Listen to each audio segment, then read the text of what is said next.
Silence, please.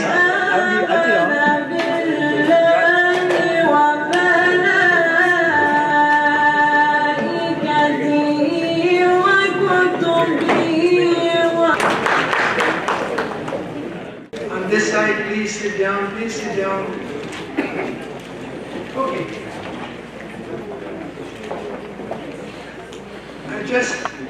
As I was coming to the podium, I had a request from our next speaker not to say too much about her. But I promised her that I would until she blushes. Because I recall reading down this. I insist on reading it. And I'm reading here. The next speaker is one of those rare human beings who brings light when the night is dark, who plays music amidst the drumbeats of war, who gives voice to the voiceless, oppressed. In the process, they themselves feel the heavy hand of oppression. Dr. Angana Chatterjee is one such person. There are good writers who write about history and sociology and politics, and the world admires their work. But there are some who write about the tragic condition of man and act as a shattered mirror for the human soul. These are the men and women who achieve greatness. We had one such great writer in the subcontinent, Saadat Hasan Manto, who captured the horrific tragedies of partition in the Punjab with his classic book, Toba Tek Singh. Dr. Chatterjee is in that rare class of writers who speak for those whose tongue has been silenced by the heavy hand of tyranny.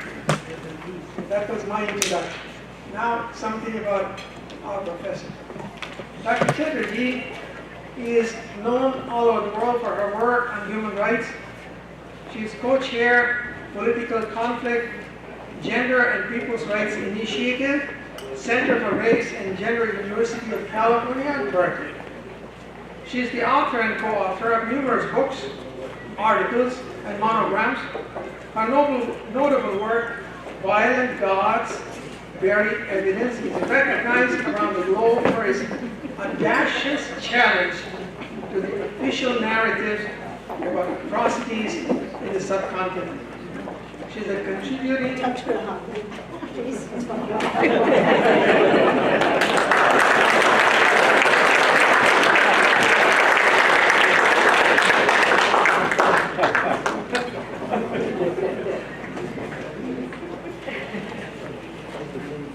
Please let him praise somebody outside his family.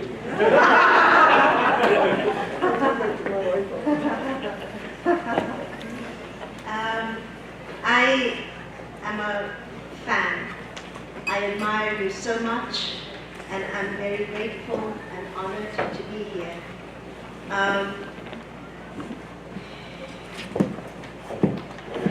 A long time ago, I was in Delhi in 1984 during those 3 days of the pogrom against the Sikh community. Afterwards, I had the privilege to go, you can hear me like this, right? Yes. Afterwards, I had the privilege to go to the relief camps and to meet with women there.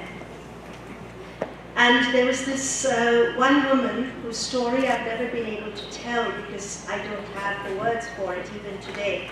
But it is something that has inspired me since. She sat in a corner for a while. Few days I saw her, and And one day I asked her that I wanted to know why she would sit so quietly and not move and not eat and not talk. And her hand was clenched, and she allowed me to unclench the hand. And in the midst of her hand was a severed thumb. And she said to me that this is all that she had left of her family of 13. And she asked me, how after that can one eat, can one speak, and what is left to say?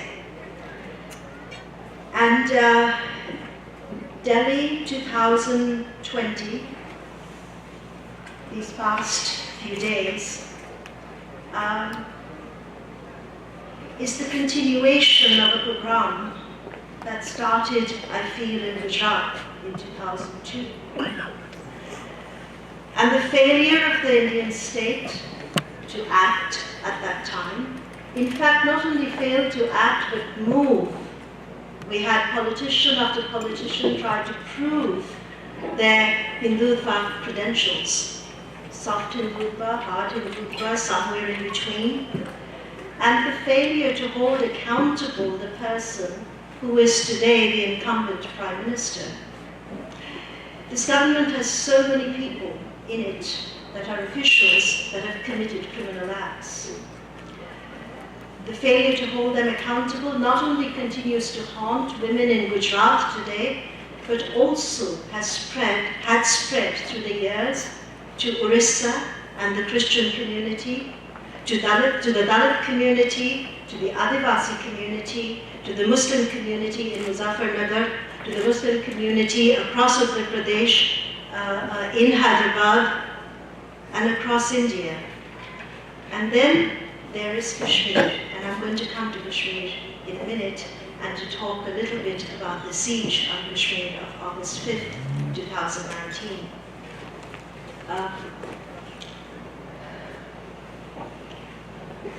So bear with me, I want to say a few things here.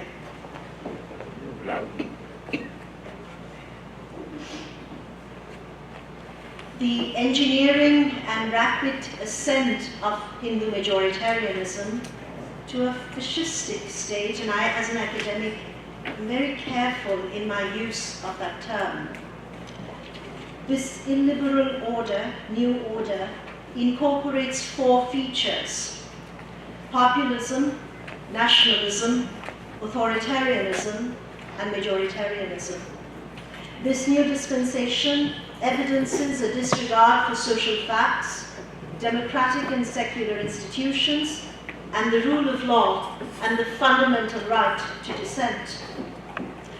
I'm thinking today of Kanhaiya and other colleagues of his, and the intent to resume the sedition charges for speech, the things that he is entitled to say.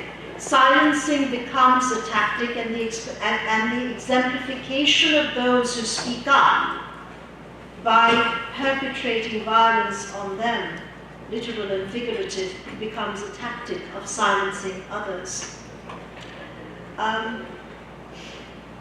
In the United States, there are parallels to this strategy with the current administration and Mr. Trump's ideology, or agenda rather.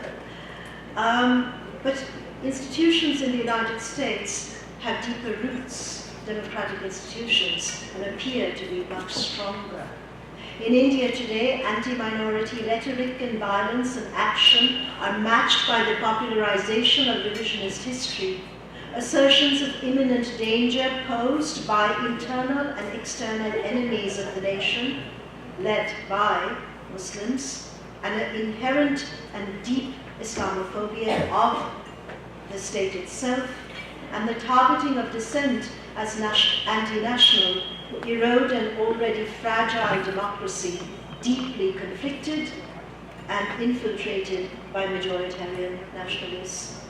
And if there are those amongst this audience that identify in public or in secret as Hindu nationalists, I ask, when you send, if you do, hate mail and hate speech, please pay attention to facts, at least those being put forward here. In India, the legacy of prolific dissent persists. Protests that began in December 2019, challenging the abject and unconstitutional actions that target minorities via the disastrous Citizenship Amendment Act, the National Register of Citizens, and the National Population Register, and the use of other already existing laws such as the Enemy Property Act of 1968, and we've inherited, so many of these laws from the British. Actually, we've inherited also the tactic of divide and conquer, and we're using it quite effectively until today to turn the post-colonial state into a neo-imperial one. Official response to such dissent has been markedly authoritarian. Community members, students, media persons, scholars, public intellectuals, lawyers, artists are being targeted by state actors and the Hindu right with impunity. Political opposition is in a disarray, and many have shifted to the right of centre, as an analysis of Mr. Arvind Kejriwal's recent election campaign and post-election actions in Delhi reveals. The massified violence in Delhi this past week, as I mentioned earlier, is a component of an ongoing pogrom. Different in scale than Delhi 1984 against Sikhs, Gujarat 2002 against Muslims, Orissa against Christians 2007 and 8, including Dalit and Adivasi Christians, Muzaffarnagar 2013 against Muslims, yet similar in intent and the impact it is intended to produce. I will underscore the latter. That's the most important fragment, the impact that it is intended to produce. The epical violence, as I mentioned, against Muslims in Gujarat in 2002, where Mr. Modi was head of government, proved to be a turning point in the making of majoritarian India. Media reports of communal violence after the past week, for example, if you read what has been, how it has been described in the national media in India, silences the disjuncture in relations of power between Hindutva, Hindus, and the others in a Hindu state. We hear that there were communal clashes between two communities, majority and minority, without the naming of who is who, which is which. We hear that there are communal clashes between two communities without naming that the state bolsters the power of one, supports one, engineers its actions, and while it targets the others, without naming that one set of responses, if they take place, and there is participation in a cycle of violence, is a response to violence already perpetrated on them. This continues the script in which justice and accountability not only becomes impossible, becomes sort of immaterial. And if we look at the targeting of minorities in India since 1947, the commissions that delivered wonderful reports, years and years later, without any authority or without any sort of legal authority for implementation, we have seen the systematic erosion of communities who already started out in a new state in 1947 as secondary citizens. It's problematic because the story of what led to Shaheen Bagh and our sisters there, who are so prolific in their courage, what led to the students taking to the streets, and of course, when we also talk about students, we rarely talk about Jamia Millia Islamia students of a Muslim university, right? And then, when we talk about all of this beautiful dissent and the tragedies, horror of the violence perpetrated on them, there is another word that is always, not always, almost always silent, the word Kashmir. Where is that today in the imaginary? The violence that has been perpetrated since 1990, and that line in the sand, 370, that is now eroded. Provisionally it had been eroded right immediately after it was written into contract. But that line in the sand meant something. It was a signifier that resolution had not happened. And this was one of the long-standing promises of the Bharatiya Janata Party, long-standing promises of the Hindu nationalist campaign, that this would be dealt with, as much as Babri Masjid was a long-standing campaign promise. I'm going to come back to these issues in a minute. And you'll tell me when I'm out of time. Thank you.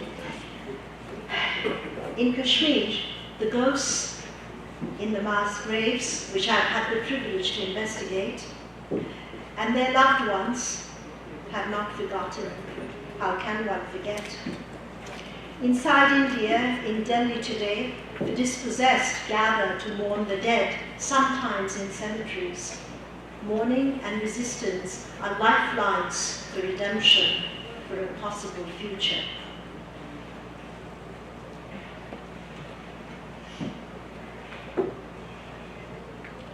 I want to talk about Kashmir just for a minute. The subjection of Kashmiris to militarized governance has continued since 1990. I would assert today that Kashmiris live under context of collective internment.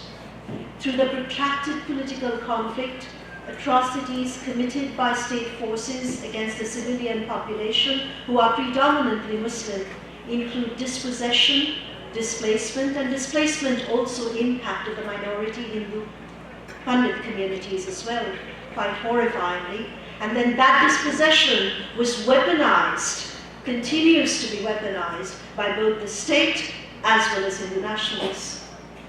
State forces have perpetrated against the civilian population of Kashmir, predominantly the Muslim population, enforced disappearances, rape, torture, extrajudicial executions, and the burial of civilians in unknown and mass graves. Curfews, undeclared curfews, half-widows, impunity laws, illegal, arbitrary, and custodial detentions are terminologies, are terms, are words that little children grow up in Kashmir and they can define them for you. That's the most painful thing.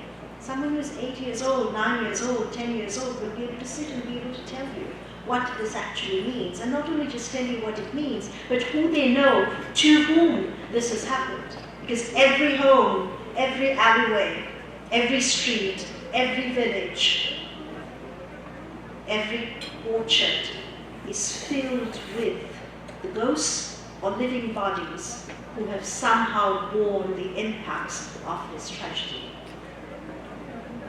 On August 5th, 2019, the Hindu majoritarian, and now I think majoritarian needs to be hyphenated with fascistic, and I want to get into later to describing why I am proposing that. Government in Delhi unilaterally revoked Kashmir's autonomous status. Detentions, warrantless arrests, and custodial torture followed. Reportedly, at least 4,000 people were arrested right then in violation of due process. Civilians were beaten with the butt of guns, chains, sticks, electric shocks were administered. Mosques were forced to remain closed to prayer. The economy was gravely impacted.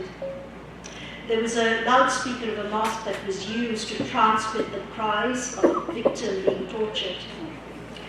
Freedom of movement and assembly, freedom of speech and expression remain endangered. The longest-standing internet curfew continues, and while we read in the papers that yes, the internet is being opened up, the next day we read that people using VPNs are being targeted and there are cases being framed against them. We read that yes, the internet is now on in Kashmir. The next day in fine print we read that but no, in these heavily populated 8 districts, they've been shut down. Goebbels once said in Nazi Germany that the louder the lie can be broadcast, the more believable it becomes, especially in a context where the freedom of speech is compromised, freedom of assembly is compromised, freedom of movement is compromised. And that's what we see today. We see facts, and we see journalists being disallowed, being targeted. We see the foreign press, some of the most eminent journalists in Delhi of the foreign cadre being disallowed to go to these places. So we have then shrinking space in relation to people who are authorized to investigate, whose mandate it is to investigate. And in a democracy without the fourth estate cannot remain, a democracy without the fourth estate cannot remain a democracy, is not a democracy. Rule of law remains suspended in Kashmir with this new iteration of states of exception.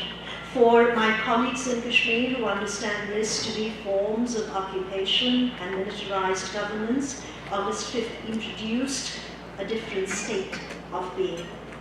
The situation remains critical. Kashmiris themselves are apprehensive that extreme brutality and negation of human rights could compel another armed uprising. They fear genocidal intent on the part of the state in cultural and perhaps even physical form. Kashmiris asked that they be recognized as principal stakeholders in all matters pertaining to Kashmir's future. And now we see the mainstreaming of strategies used in Kashmir since 1990, and we've seen that be operational in other contexts. In Punjab, for example, in the decade of disappearances between 1984 and 1995, we've seen it in Assam, and the impunity law, the Armed Forces Special Powers Act, which has been in force in Kashmir since 1990, was enacted actually in Assam first and for a period of 6 months, and it's remained in force for all these decades without interruption. So we see the subjugation of Adivasi tribal communities in central India, including in Jharkhand, for example. So we see in various spaces the mainstreaming of tactics that are used in isolated contexts where a population and a space become an internment camp. In Kashmir as well, the nullification of Article 35A, which opens up the possibility of land being, outsiders being able to own land in Kashmir, creates a context that can become parallel to the situation in Tibet today, where Tibetans are not the prevalent community in relation to Tibet itself. So mainstreaming of actions. We've seen since Gujarat dispossession of Muslims across India. I just want to talk for a minute about the backstory. I see in Gujarat and in Muzaffarnagar, especially all over Uttar Pradesh actually, because there's a very strong Muslim population. There's a strong Muslim population and a well-to-do Muslim population as well there. And you see inroads to break both, to break those who are targeted and disenfranchised, so they are ghettoized and they are scrambling, and then their labor is a form of indenturement. Because when one is in that state, one is not going to bargain for the daily wage labor that one is deserving of. One is not going to bargain for the health care or for education or for anything really. One is actually not even going to go, most likely, to the police station to file a first information report, which is critical in India to a case being able to be set forth in motion. One is going to do what? One is going to become quiet. One is going to try to live like a shadow. I'll get to the second part, but I want to elaborate on this. In Gujarat, there have been instances where people who are incarcerated against very indicting charges after 2002 of Hindu descent have received permission to come out of jail for something like they want to farm. Well, but you don't get to farm if you are serving a life sentence, right?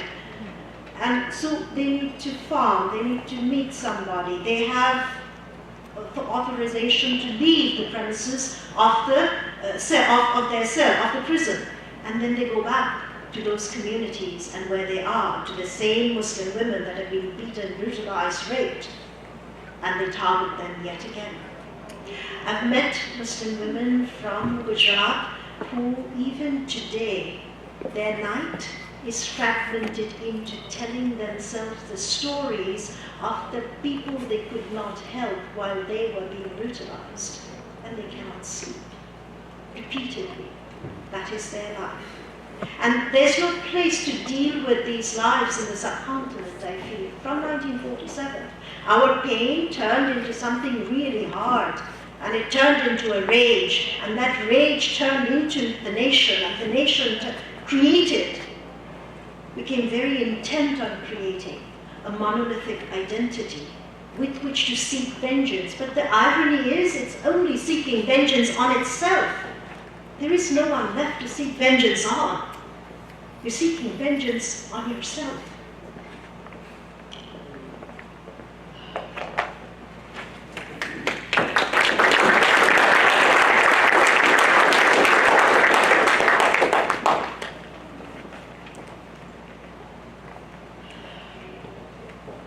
I'm from Kolkata, and I'm seeing in Calcutta slowly inroads being made to turn that space.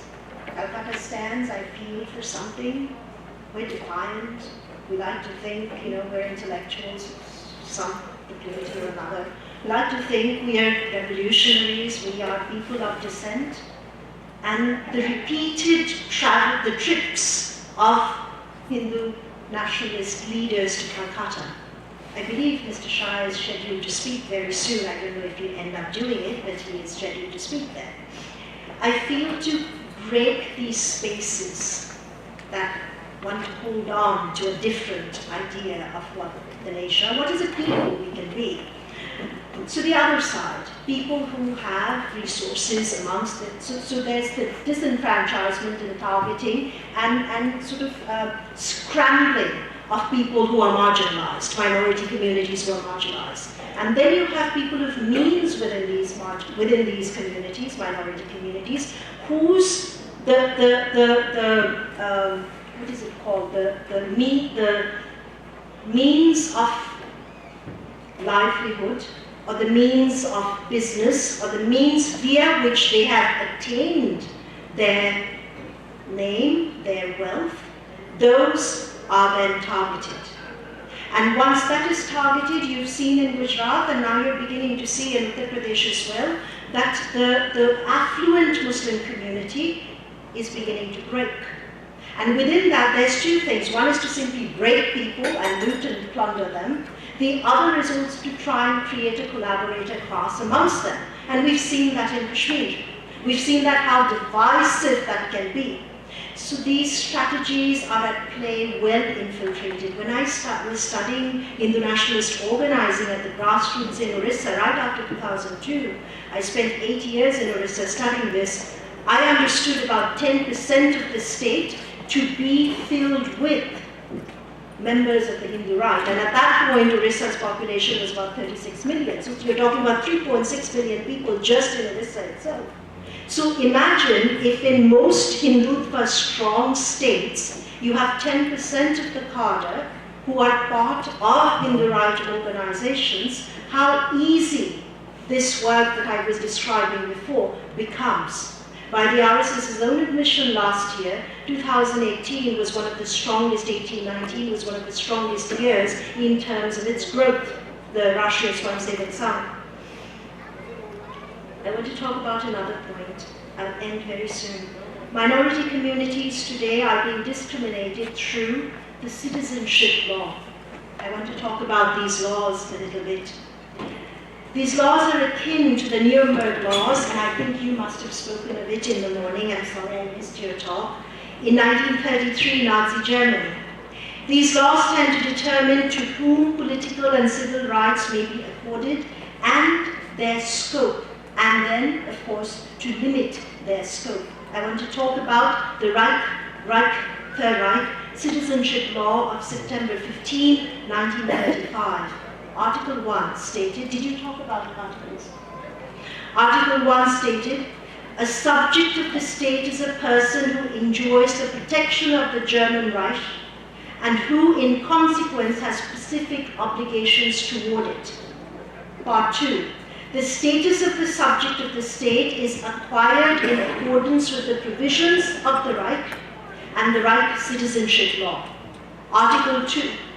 A Reich citizen is a subject of the state who is of German or German-related blood, not Jews, and proves by, and they had a whole list of how one was deemed Jewish or not, akin to, for example, what was done with African Americans here or native populations here. A Reich citizen is a subject of the state who is of German or related blood and proves by their conduct that they are willing and fit to faithfully serve the German people and the Reich. The Reich citizenship is acquired through the granting of a Reich citizenship certificate. And the Reich citizen is the sole bearer of full political rights in accordance with the law and no one else. Dispossession of citizenship. Who is being targeted? And I want to say that as an immigrant in the United States, as a citizen of India, I feel whoever lives in a space deserves to live there. Whether newspapers are order, they are not. People by virtue of simply being on this earth, which we continue to desecrate without shame, but people by virtue of being on this earth, that is our certificate of belonging. Who is being targeted? The Citizenship Amendment Act of 2019 establishes a new naturalization and citizenship procedure for undocumented immigrants. Notable is the exclusion of Muslims, also people of tribal descent.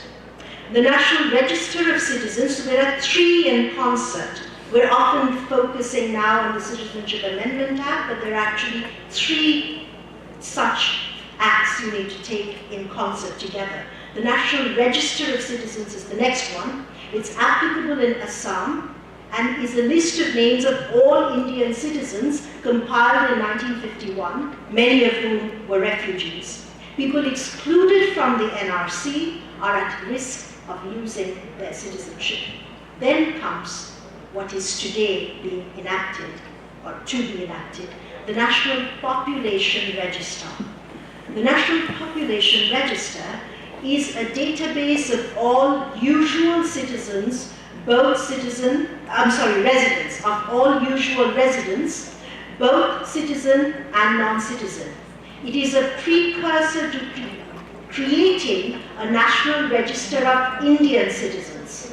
So you have the Citizenship Amendment Act, you have the National Register of Citizens, currently only applicable in Assam. You have the National Population Register, which records everyone's name and data and affixes to people, citizen, non-citizen, non-citizen, from which then it becomes the conduit to the creation of a National Register of Indian citizens. Whoever is not on that register does not belong. Will they be sent away somewhere? We do not know. Quite unlikely. Why send them away when they can be brutalized and put to use inside India? Because if we're following models, then if we again turn to a study of Germany between 1933 and 1944, it tells us how labor may be used. And then if we follow newspaper media reportage, and we look at in Assam how there are plans to construct concentration camps, there are 6 detention camps that have been already established in India, there are others that are being identified. It seems unlikely that these people, in the millions, they will number in the millions, not 1, 2, not 200,000, 300,000, but potentially in the millions. Where will they be sent? They will not be sent, perhaps, anywhere. Maybe some of them, to make an example of them. Part of the way fascism governs is through this chaos. The assumption is, do they know what they're doing? Maybe they don't because they haven't said it. Something new is happening today. But it's actually not something new. That is the stratagem. I've had people ask me since last week, do you think it was in the interest of the nationalists to have this violence occur when Mr. Trump was visiting? Because it shamed India? That's one standpoint.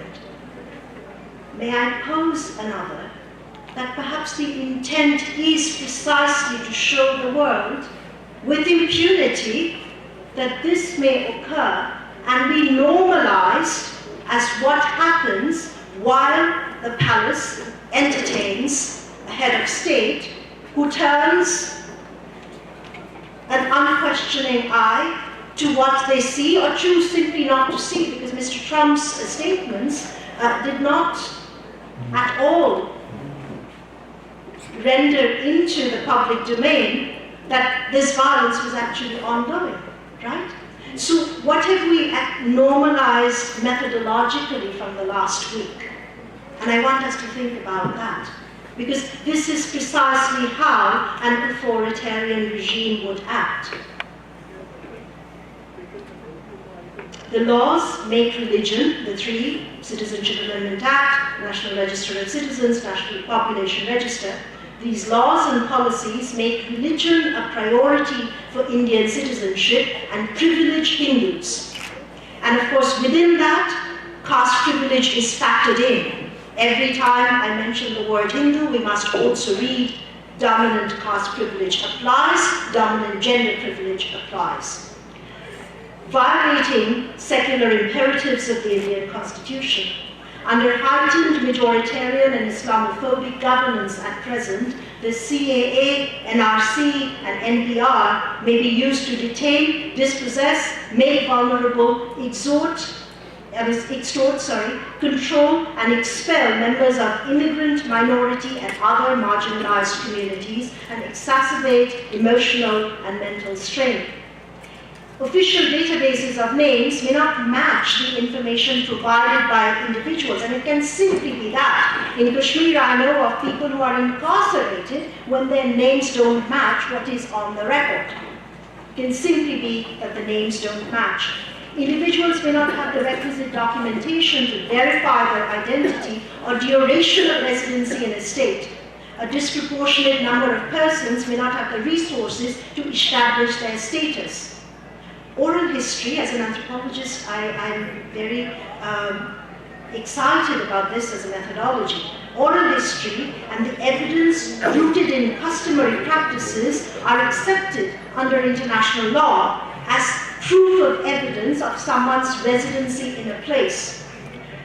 The Indian Supreme Court, the Indian Constitution, also must allow that. However, the current government has stated that those mechanisms will not be allowable, they will not be permissible. So in an oral culture, predominantly oral culture in a lot of rural areas where people don't have certificates of ownership, their belonging is, their living there is the certificate of ownership, how are people expected to prove that they have been there?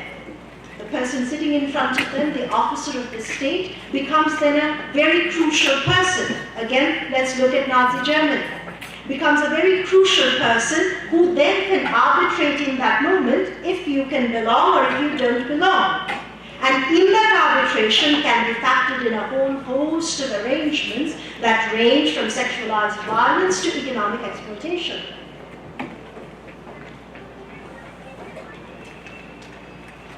Two things I want to say. I want to talk about the internationalization of the issue. For example, of Kashmir and what is going on internal to India has certainly expanded awareness and resulted in some censure and engagement. However, India's value as a defensive wall against China and Pakistan and access to its markets remain a top international priority. The United States, for example, negates concerns that its support is enabling India's rapid descent into a fascistic majoritarian state. Indian officials, on the other hand, reject critiquing as national shaming against the national interest. Focused on image protection abroad, they keep out international emissaries, for example, who express concern. One more thing. 3 minutes. That's plenty.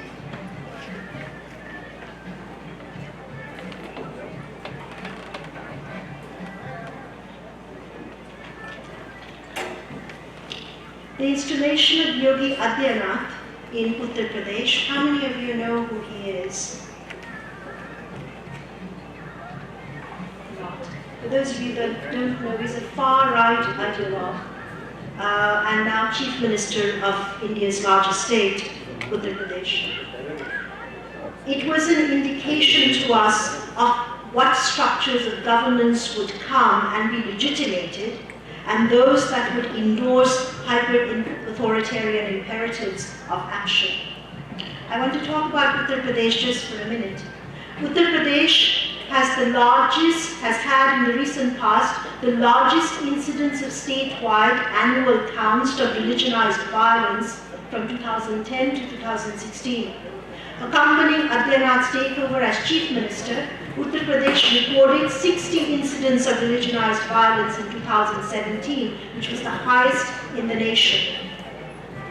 Currently, there are about 8,000 right-wing Hindu nationalist shakas, centers in Uttar Pradesh.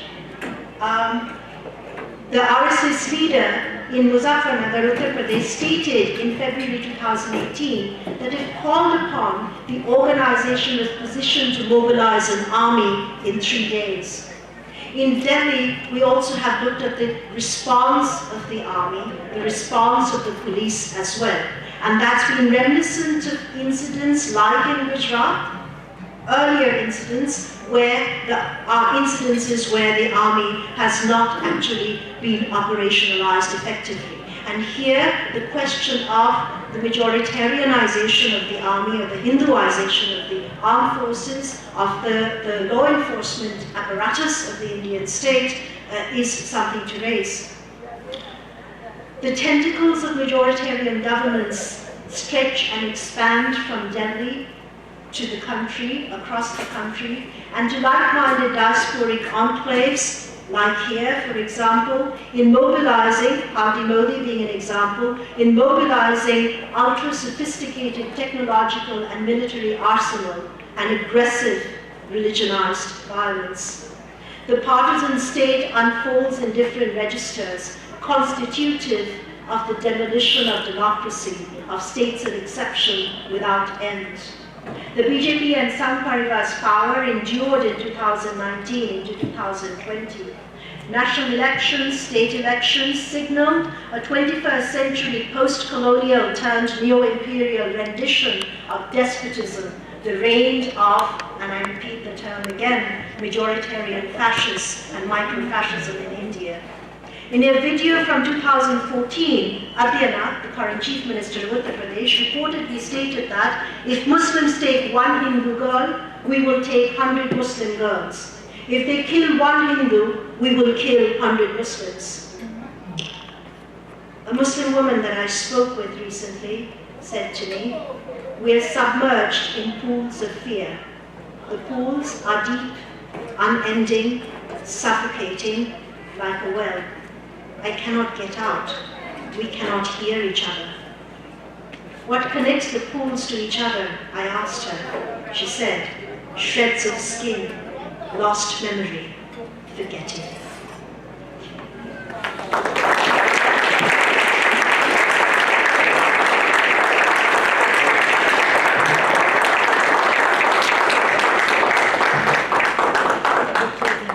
God bless you, Professor. It's said in Sufi circles that Allah would have destroyed the world were it not for people who stand up for justice. You're one of those few, and may you live another 100 years to speak for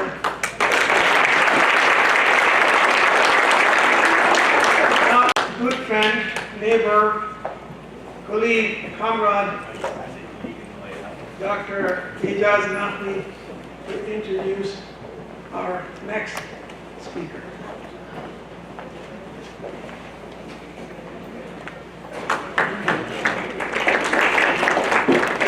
I thought you were going to introduce me so I can introduce Dr. Anna Biglow. So Dr. Anna Biglow is an associate professor of Islamic Studies at Stanford University. She received her MA from Columbia University and her PhD in Religious Studies from UC Santa Barbara, with a focus on South Asian Islam. Her book, Sharing the Sacred, Practicing Pluralism in Muslim North India, is a study of the Muslim majority community in Indian Punjab and the shared sacred and civic spaces in that community. Dr. Biglow's current projects include a comparative study of shared sacred sites of India and Turkey in an edited volume on material objects in Islamic cultures. Without further ado, Dr. Biglow.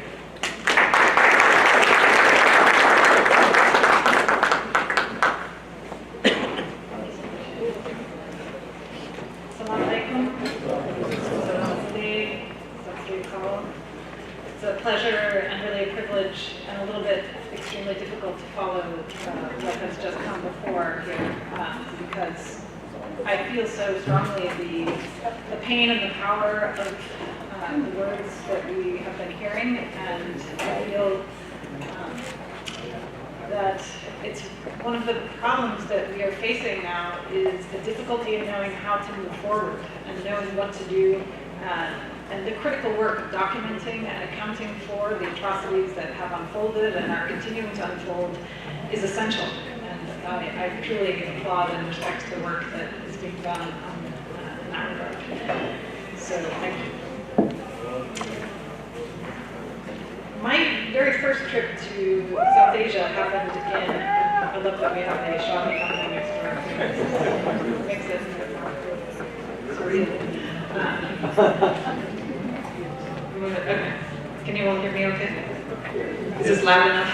Yeah, there we go. My very first trip to South Asia, to India, was in 1992. I happened to be in September of 92 to February or March of 93. So I met India, if you will, at a very critical juncture in the history of the nation and its understanding of itself, particularly during the Ayodhya crisis that unfolded during that time. But at the same time, one of the things that struck me then and remains striking to me today is that even as Ayodhya was unfolding with riots in many municipalities around the country, there were places where resistance was constant and concerted. And we never heard about those places where people figured out how to talk to their neighbors, figured out how to maintain a social fabric that could be resilient, that could be to stand up against all these forces that are constantly working very hard and diligently to pull people apart. And we've seen the weaponization of history in South Asia in recent years with the changing of textbooks, with the eradication of the history of Muslim experiences in South Asia. And this is a grave injustice, and it makes it entirely more possible to dehumanize populations, to not recognize shared histories, to not recognize shared humanities. And I feel that at this moment, more than any other, it perhaps may be incredibly important to maintain that sense of a shared past that has not always been so fragile, that can withstand all sorts of strains. And so I wanted to speak to that a little bit. So it's very much on a different note, and perhaps it's important to have both frames in our minds as we try to figure out the best ways forward. As of course everybody in this room probably does not need to be reminded of the many, many resources in India's literary, cultural, and historical past that help us to think with each other, and perhaps none is as powerful as poetry. And I feel here with Khwaja Mir Dard the idea that things never seem to relax. So temperate it never grew, the temper of this world. Though I absorbed the times of hot and cold, O Dard, whosoever's eyes are open in this world, his fate is to weep like the morning dew. And this sensibility is much with us these days. But it's also worth trying to remember that there are other sources as well. Looking at history and only crying will leave us within despair. We need to revive and remember and reactivate, to instrumentalize perhaps even some of these fantastic resources. As Mir said, it is the power of his beauty that fills the world with light, be it the Kaaba's candle or the lamp that lights Somnath. And such couplets are in every poet, from Sultan Babu, Bhule Shah, and so many others. So, in my field of religious studies, it is not uncommon for scholars to observe that the past contains a reservoir of resources that are amplified or concealed, glossed over or glorified by those in the present in order to imagine their desired futures. By rooting what is to come in the real or imagined stories of what came before, we gain a sense of authenticity, legitimacy, and integrity. Our hopes are not borrowed or invented, but rooted in lessons that are learned from our own histories. Of course, sometimes the story we tell ourselves about the past feed our divisions, exacerbate, activate old grievances, and place today's struggle into a cosmic frame, dividing us from them and entrenching these divisions in political, territorial, and nationalist identities. Religious violence becomes more likely when today's enemies are linked with yesterday's Rabanas, yesterday's Yazids, yesterday's Judases. Confronted with such conditions, it is worth remembering that history is never unitary, never without complicating and contradictory events, movements, and individuals. So mobilizing the parts of the past that provide a basis for respecting the human and civil rights of all people, regardless of gender, religion, sexuality, race, age, or ethnicity, is not an easy job. But we can see that where such principles and narratives take hold, communities can be and are more resilient, open to difference, and resistance to the forces of division. As I truly do not need to tell most everybody in this room, India's history is full of events and legends that can draw people together as well as those that can pull them apart. By choosing to remind ourselves of those histories and stories that can help imagine a shared collective present and future, we refill ourselves for the struggles before us and ground ourselves in admiration for the creativity and resilience of our predecessors. There's no escaping this planet. We have to learn how to live together.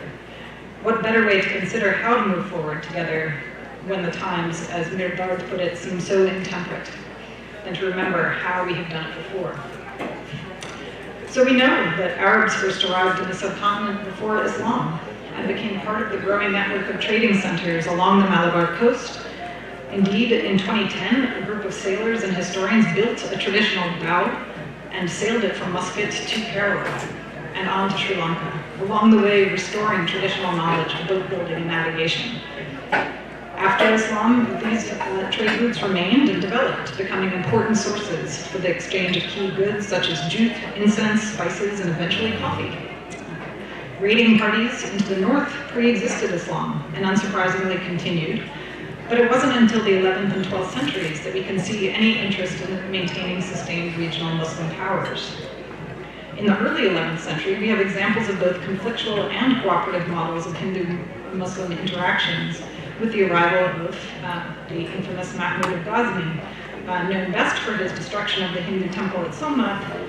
He certainly did invade North India on 17 separate occasions. But on at least one of these ventures, he brought with him a great scholar and polymath, Al-Biruni, who wrote his treatise, the Kitab al-Hind, the Book of India, on the knowledge that he gained in the subcontinent. Mathematics, astronomy, astrology, metempsychosis, philosophy, mysticism, and medicine, everything interested Al-Biruni.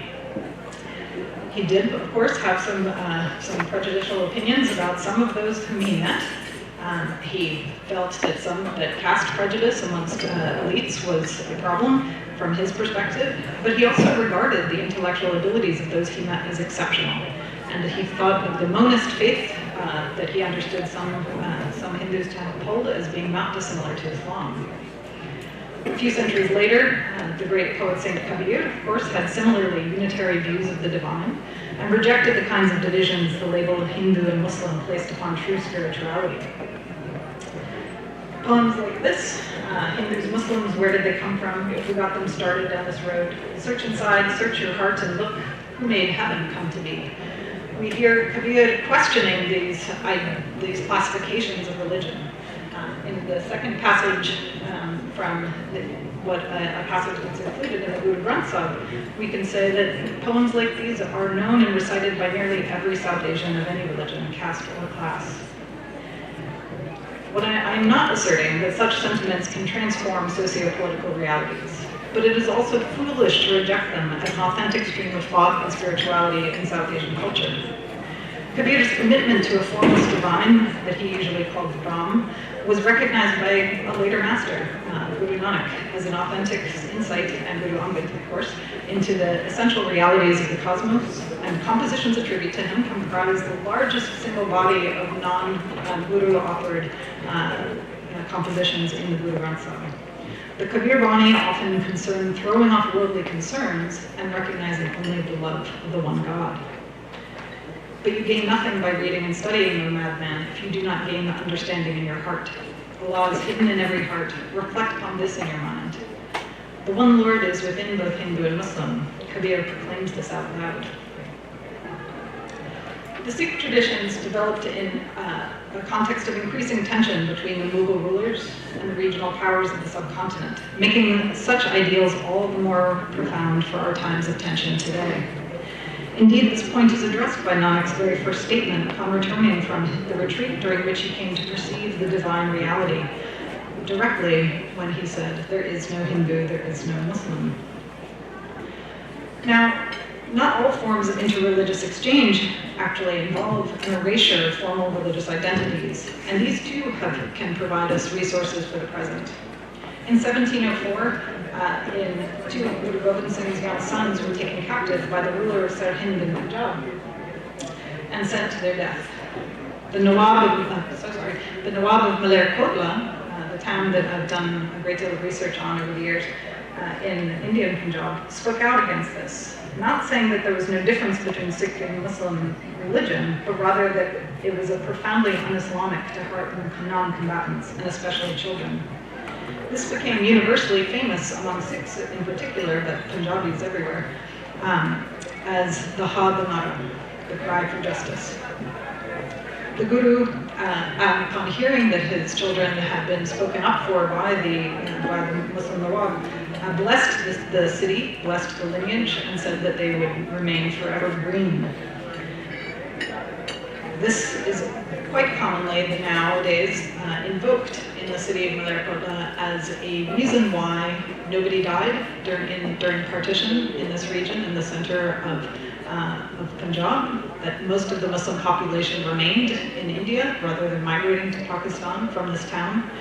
Why, since that time, it has also been characterized by positive interreligious relations. So it is on this point, if we could have the next slide, that a lot of my research brings together these kind of idealistic histories that one can try to remind oneself to have courage in the present moment, but we can also be reminded of the pragmatic strategies through which this town and these people are constantly reinvigorating these pasts in order to provide themselves with tools for the present day. So in my research in Malerkotla, I found on countless occasions that people invoke this early 18th century event of the call for justice, the cry for justice, having been done by Sher Muhammad Khan, and that this was emblematic of the town and also had a salvific effect. It actually helped to preserve the community from all of these strains that have come since then. People give a variety of reasons, as you can see here. They say it's a traditional life here, this is the way we are, that the town was founded by a Sufi saint, and those values and principles that the saint put forward are helping to keep the region blessed by the presence of the barakat, of the blessing power of the saint, that the Guru's blessings have saved the place. Others have more practical views of this history, that in fact, the fact that it is a Muslim majority town in a Sikh majority state in a Hindu majority nation means these mutual minorities help one another and sustain one another. So all of this is to say that these are, whatever these reasons are, they are multiple, they are available, and they're constantly re-invoked by people in the present in order to help manage the stresses that inevitably occur. Historically, in Malerkotla, next slide please, there have been a number of conflicts, some directly between political entities that were characterized by different religious regimes, and in other cases by events that actually involved some religious elements, particularly in the 1920s, not long at all before the run-up to partition started to accelerate. There were several riots and even protests that were occurring where for years a Hindu temple didn't hold any evening ceremonies because they were protesting some decisions about the timing of the evening arati versus the evening namaz in a neighboring mosque. There were a host of other events that ultimately became resolved within the community and helped to build a society that could survive an event as cataclysmic as partition that it was in that region. And Patiala next door, as many of you I'm sure know, is one of the most severely affected regions in Punjab at the time. So Malerkota's history is not a banal history of everybody always getting along, but it has become this history. It has become a place where that is the identity of the space, where when you talk to locals, you see people will say that Malerkota is a place of communal harmony. It was founded on these principles by Sheikh Sadruddin, the Sufi whose tomb is at the center of the town, and these values are still found today. Another Malerkota resident told me that our forefathers lived together, Hindu, Muslim, and Sikh. In 1947, Muslims from here did not migrate and lived here in harmony. If some small quarrels occur, later on everyone comes together. But the nature of people is that they easily go on the same way as before, the way of love and harmony. So it has become so elemental to the identity of this town to be resistant that it has created its own realities in a sense. This has actually become a source of strength for people facing this host of realities. You can just go through the rest of this list. Much of this was already discussed. We can continue.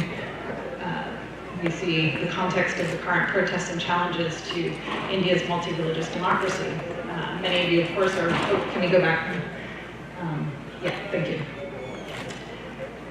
So we know this steady unfolding and upticking in what I think we might start to call Modi's experiments in fascism as a way of imagining all of these test cases that are being constantly imposed on the population in India to see, can we do this? Can we do this? Can we do this? And steadily, we see an uptick in the rulings and their effects.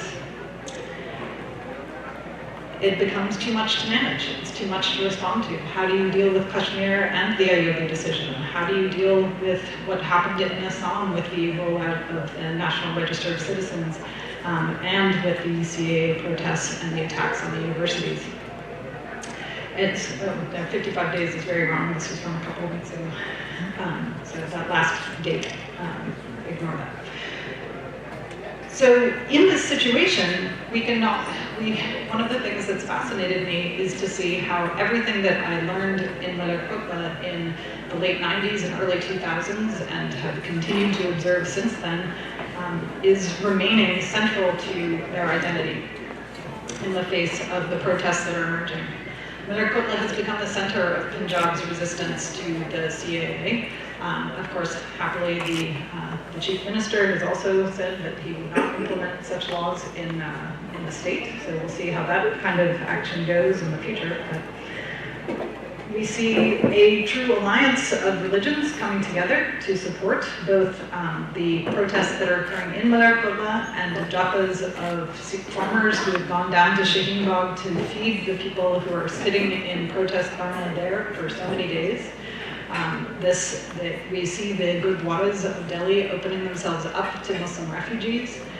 This is and the next slide. This has been met in Malerkota itself on February 16th, a protest with possibly a whole lock of people, 100,000 plus people there. There was before that, a week or two, a mushaira, a poetic protest that was taking place in Malerkota, where protesters from Shaheen Bagh came and spoke and reactivated this sense of identity. And so we see, sort of returning to the theme of the sort of poetic resources that can be mobilized, can be sustaining for all these people who are engaging in this constant fight for their right to exist, for their right to speak, for their right to share this country into which they were born, to which they have every right to move. And one of the great poets that has emerged from this, Nabila Khan, who's based in Delhi, but she came to Malerkotla to recite her a fantastic poem, and I encourage you to look it up on YouTube if you haven't already heard it, where she evokes not only the power of interreligious unity here, but also the power of women to refuse to accept these realities that are being steadily experimented. And so as she recites Ayega, Inqilab, Henke Bindi, Churimam, Burqa, or Hijab, that the revolution will come dressed in bindi or bangles, burqa or hijab. The last slide here, just to remind ourselves of these steady slogans that speak to the importance of interreligious solidarities, and the remembering of past moments when Indian communities were able to rise up and refuse to accept these divisions. I think even as we don't imagine this to be a magic solution to any of the complexities going forward, if we don't refresh ourselves with the stories of the past and remind us that this is actually also India, this is also, and has every right to remain India, this is fundamental to our collective identity that cannot be lost, however diligently it's being assaulted. And so with this kind of turn towards possible futures, I think I'm hoping that we can continue to feel restored by people in the room here who are interested in trying to forge a way forward that does not involve division and torment. So, Hindu Muslim Sikh Isai आपस में भाई भाई.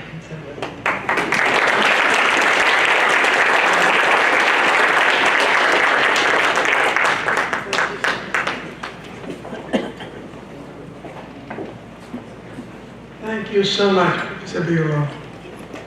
There must be a way forward, and that's why we're here, to work together, to chart our course so that it does not end up in a tragedy, but it's something that we can all share and build upon.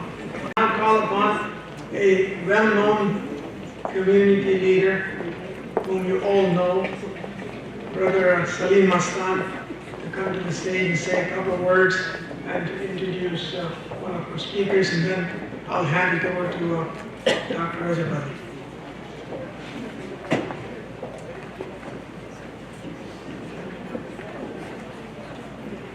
Assalamu alaikum. Bismillahirrahmanirrahim. Iyyaka na'budu wa iyyaka nasta'in. Iyyaka na'budu wa iyyaka nasta'in means only do you, O Allah, I worship, and only you I ask for help. Iyyaka na'budu wa iyyaka nasta'in. I am not here to talk about the history. Distinguished professors and people have already discussed the tragedy that is happening to the Muslims and to the Indians in particular and to the Kashmiris. I'm going to talk a little about the future. I want you to think 20 years, 30 years, 50 years down the road in America. The history of this country was slavery, reservations for the Indians, women voting, then freedom for the African American. And now what is happening is walls are being built.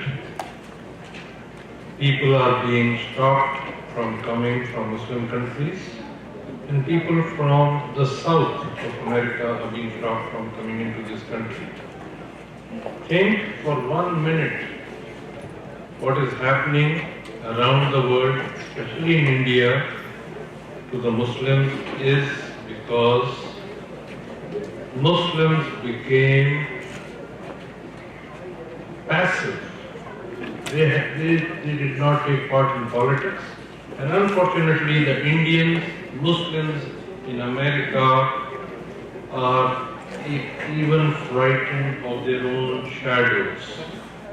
They fear, and this fear is causing them not to participate in events like this. They are afraid as to what will happen to their families in India, so they don't participate. We need to change that thinking.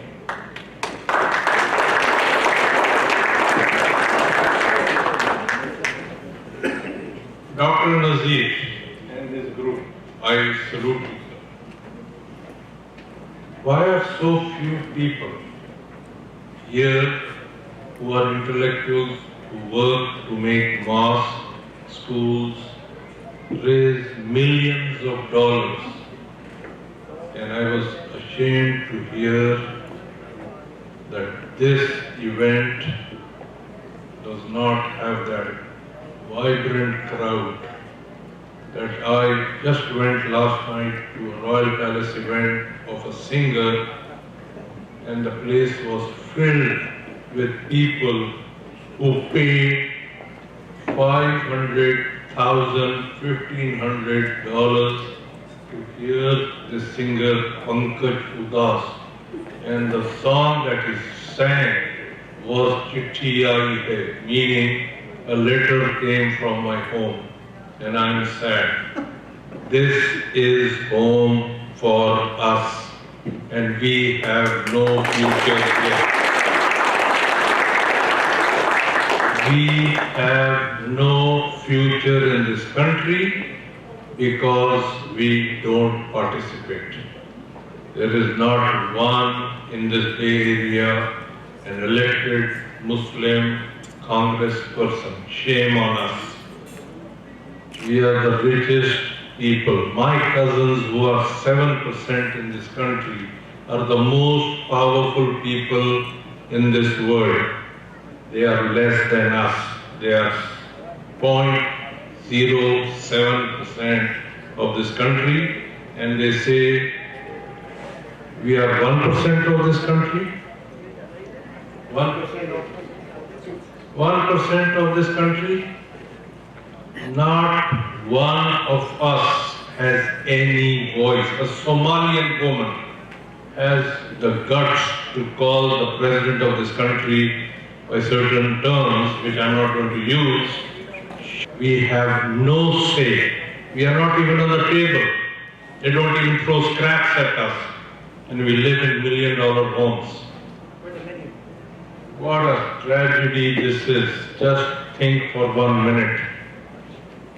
When South Africa had apartheid, the people in this country, the universities, the schools, the colleges put so much pressure that a man who was in jail for 30 years came out, became the president of this country, and the world saluted him. Where did this power come from? From the United States of America, from the colleges, the universities. They took out their money. They said, we will not support apartheid. We will not support this minority rule. Why does the United States not say anything today in India? Because we are weak. We don't say anything. From today onward, will every person in this room make it a jihad, a mission? There's a wrong concept of jihad. Jihad is not just picking up a sword, it is a fight against yourself, your inner self. Allama Iqbal said, "Ghafil na ho khudi se kar apni pasbani, shayad kisi haram ka tu bhi hai astana."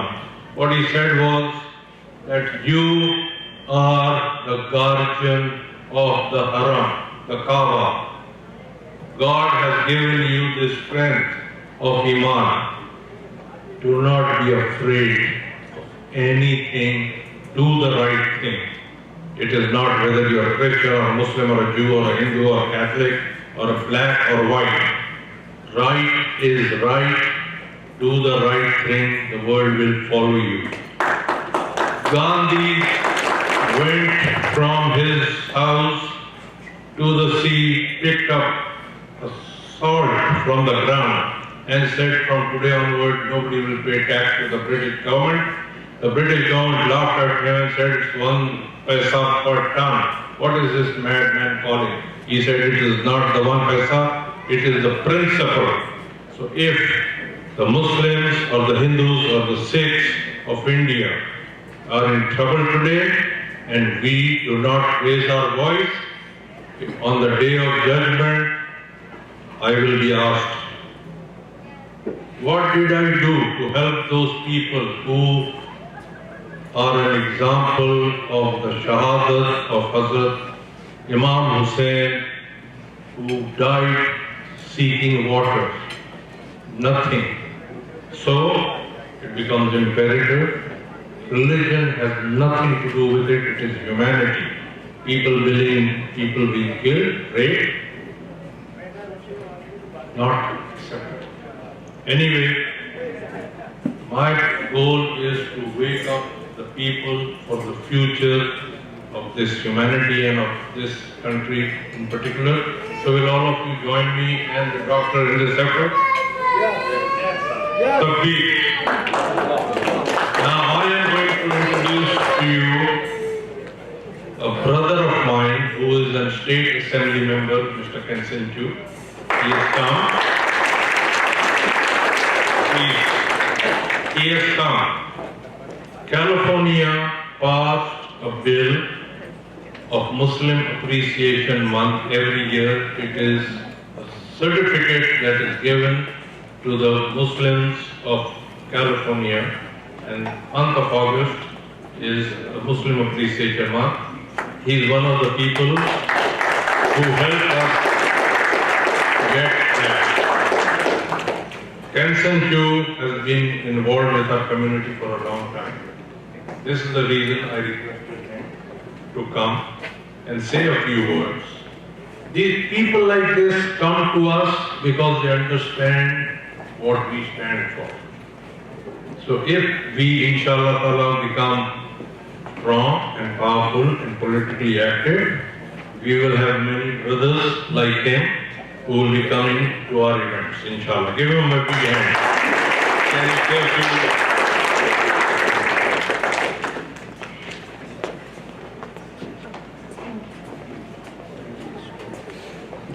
Thank you, my brother, for inviting me here. You know, I learned a lot about what's going on in this the northern India region. I'm a state assembly member, so I usually stay in Sacramento from Monday to Thursday, and come home in the Bay Area on weekend. My district covers south of Fremont, Newark, and the city of Santa Clara, city of Milpitas, and the northern part of San Jose called Berryessa. So it's really a great honor to be able to work with my colleague, Bill Cork. Every year that we have a resolution, it's a Muslim Appreciation a month, that we are going to also take this opportunity to thank you so much for your contribution to our community. You know, Brother Salom was his talk, he mentioned about not having any Muslim representations in the state assembly or higher office or in the local office. There are some water board member and stuff like that. I think this is really a good call for action. You know, I would really like to see some more Muslim or people from Pakistan to get involved, to contact me and to work with me on many of the very important issues. When I was first elected to the Assembly back in 2007, some Muslim community people from Pakistan came to me to say, you know, there was a ceremony for the Indian Independence Day, but there was no recognition of Pakistani Independence Day, which was just one day apart. to say, could you put forward a resolution to celebrate the Pakistani Independence Day? So I did it. You know, the Consul General from Los Angeles actually came to Sacramento.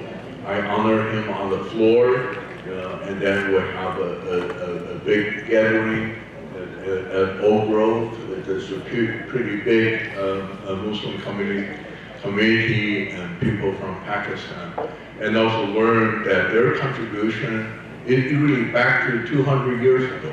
There still owns a lot of rice farmers in the Central Valley and produce rice for not just the people in California, but people throughout the United States, and even contributing to the export to outside of the United States.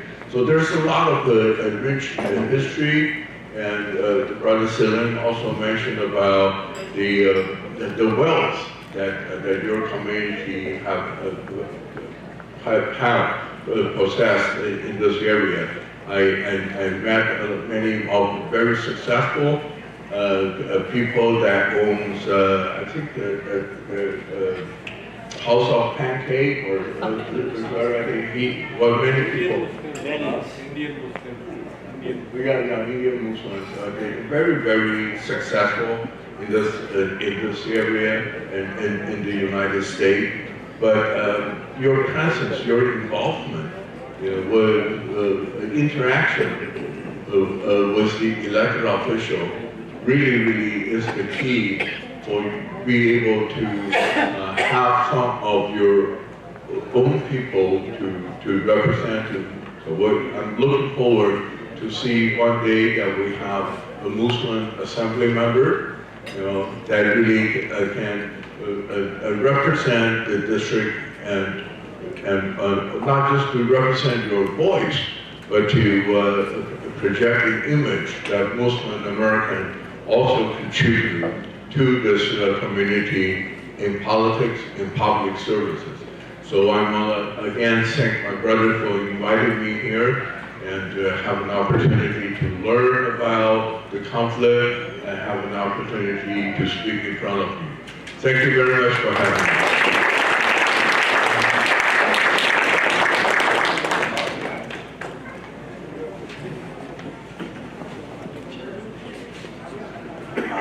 Just one word, if I may, for Dr. Cho here.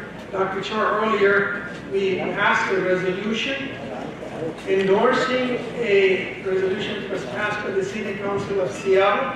With your permission, sir, we'll approach you in your office and submit to you the same resolution so that you have a chance to look at it. And if you approve of it, I'm sure you will, you may have a chance to perhaps introduce it into the Assembly. At one time, long ago, 50 years ago, I myself was an assembly member in India. At that time, I flew up there. Great. Thank you, sir. Thank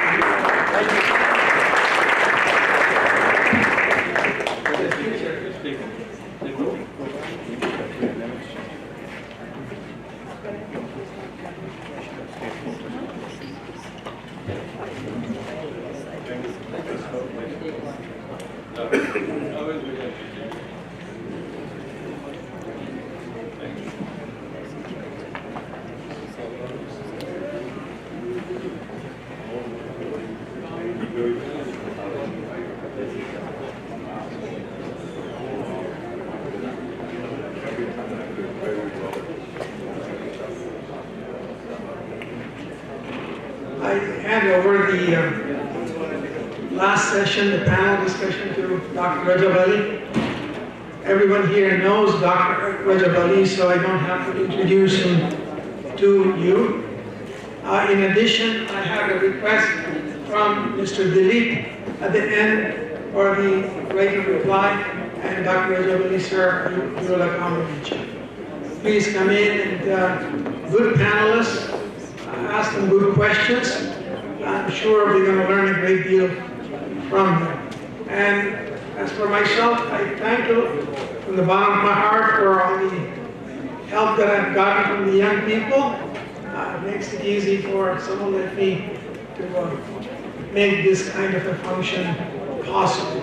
Thank you very much. Dr. Rajabali. Ladies and gentlemen, in the name of God, most gracious, most merciful, I thank you for your patience, and we'll have the question and answers.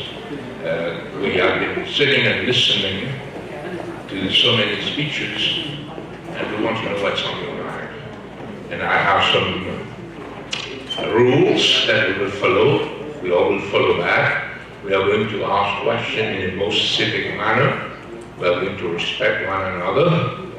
We are not going to attack any speakers. And if you ask a question, you will get an answer, not a debate. Yeah, I think I answered that. If you can ask any question. It's a free country. It's a free. Dr. Nazir has said that, made that very clear in the beginning. You can ask any question, but it will not be a debate. We'll want only one answer, and we can take that. But I know we'll be tired, so I will invite everybody to stand up, please. Please do stand up. All right, please do stand up and come forward, right? And Manzoor, I will ask you to take your seat. Yeah, you're the only one, so come and take a seat. And everybody is here on the panel. So let's stretch and breathe. Let's breathe. Hold it. Let it go. All right. Stretch again. Hold it. Let it go. One last time. Breathe in. Hold it. Let it go. All right. Sit down. Thank you so much. Yeah, I can't sit on this chair. So, am I hiding you? All right. So, yeah, let's start with that. But what I wanted to talk about is, before I get into the questions, what I wanted to say a few reflections on what we have been thinking about. We heard a lot, but one thing that comes in my mind is, and some of the speakers have touched on it, but have not, and I would like to get more on that, is the Indian diaspora, and what's the role of the Indian diaspora. We have not heard much of that. And I'm one of them. Right? I look at my ancestors left India some maybe 200, 250 years ago, and in French Africa. So I look Indian, but I speak French. Okay? But I still drink garam chai. Okay? All right, so the first question I had is the role of the diaspora in the US, and I do have, what is the Hindutva in the US, and I do have that for, I will address this question to Sister Canada Lakshmi and to Mr. Bhajan Singh. If they could answer that, where are we here that's Hindutva a lot, and do we have a presence of Hindutva here in America or not? You want to go first, Sister?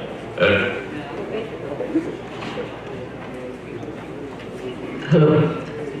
Maybe I have a louder voice without me. Yes. Actually, yeah.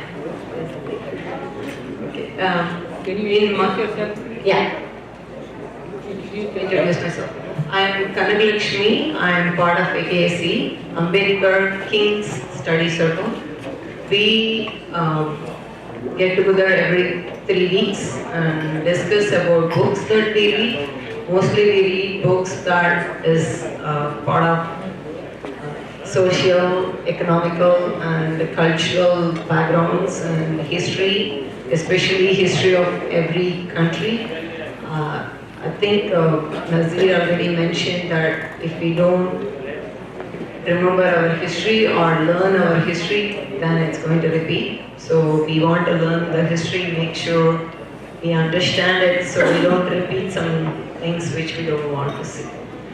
So that's me. We organize conferences and everything. So here the question, I'm going to go to the question because others have to talk as well.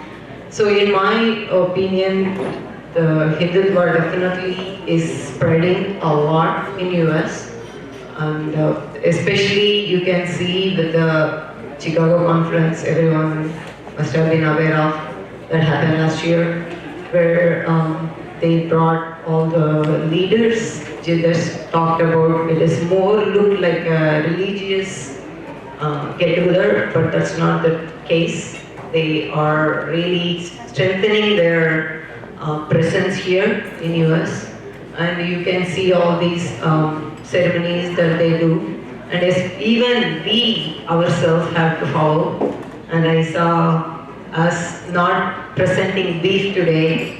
I felt sad. I'm a vegetarian. I don't eat meat, but we want to adapt to them every single place possible. That's what we are doing. Why? Why did we have the beef here today? Modi didn't get any meat, and he went there. He has to be who the people over there are supposed to be, right? Why didn't he do it? So we are trying to accommodate all the time, but then sometimes you give too much space, then you won't be having your own space. So I can see the first one example here itself happen, where we are trying to, put ourselves to the top. The people who are like Brahminical ideas, that we are turning Brahminical ideas to be a Hindu idea. I don't think all the Hindus are against beef. Do you know how many Hindus eat beef? Many. Only small percentage of top creamy people don't eat beef. Then all of a sudden we stopped it even in our regular place where beef is our main dish. So, this is an example I want to point where Hindutva is going to get into us in one form or other. I have a lot of things to say. Maybe I can spare my other discussion later after everyone talks. Thank you. Yeah, my name is Bhajan Singh. I'm one of the original former founder of the Organization for Minorities of India, and also the founder of the Sikh Information Center. I'm an author. Well, actually, the best way to answer the question, yes, Hindutva is very active in America. In fact, Hindutva wants to fight a battle for the very heart of America. And they want to contradict and suffocate the principles of the Declaration of Independence, which says, we hold these truths to be self-evident, that all men are created equal, that they are endowed by their Creator with certain unalienable rights, amongst them life, liberty, and the pursuit of happiness. When Trump refused to acknowledge the Delhi violence, we answer the question, yes, Hindutva works in America. Hindutva here is represented directly by RSS, organized and run by the RSS. In their respective organizations, the head of this organization is the Hindu Swayam Sevak Sangh, HSS, which has other offshoots, Hindu American Foundation, Overseas Friends of the BJP. Now, how do they work in America is, for example, during the California School Curriculum Board decisions to what to teach American kids, what do our kids learn, Hindutva's full force came into activity. All this HSS, HAF, Overseas Friends of BJP, they've been electing city, state officials for many, many years. So when the school curriculum board hearing came, each one of them wrote to the school curriculum, whether it was Tulsi Gabbard, whether it was Ash Kalra, was some mayor from the Fremont, they all wrote to the school curriculum, please, we want you to implement our version of the history, the Hindutva version of history, to be taught in America. And they wanted languages like the Tamil language not to be taught, not to be mentioned that there's such a thing as Tamil language. They wanted Guru Nanak's teachings to be distorted. They want, for example, the Delhi Gurdwaras. Guru Nanak said you cannot be living in this world and minding your own business. You have to care for your fellow beings. They wanted the school curriculum board to teach that Guru Nanak's religion focused on meditation and self-concentration and not on the greater humanity. And they tried. They wanted the word Sikh to be eliminated as one of the early pioneers coming to the United States. They wanted the word Sikh to be taken out from one of the first Asian to be elected to the US Congress, Dalit Singh Sahni. They said, don't call him a Sikh, call him a South Asian, call him an Indian, and on and on and on. So Hindutva is very active in this country, and they want to rule Hindutva not from Delhi, but from Washington, D.C. Thank you for bringing this comments, and I think we have any other analysts want to say something? You guys would like to say something on that? No, anybody? No, all right. Okay, so I will take one question now from the audience, and then we'll go back again to the panel. Anybody wants to have a question? Raise your hand, please. Yes. Yeah, then we'll decide.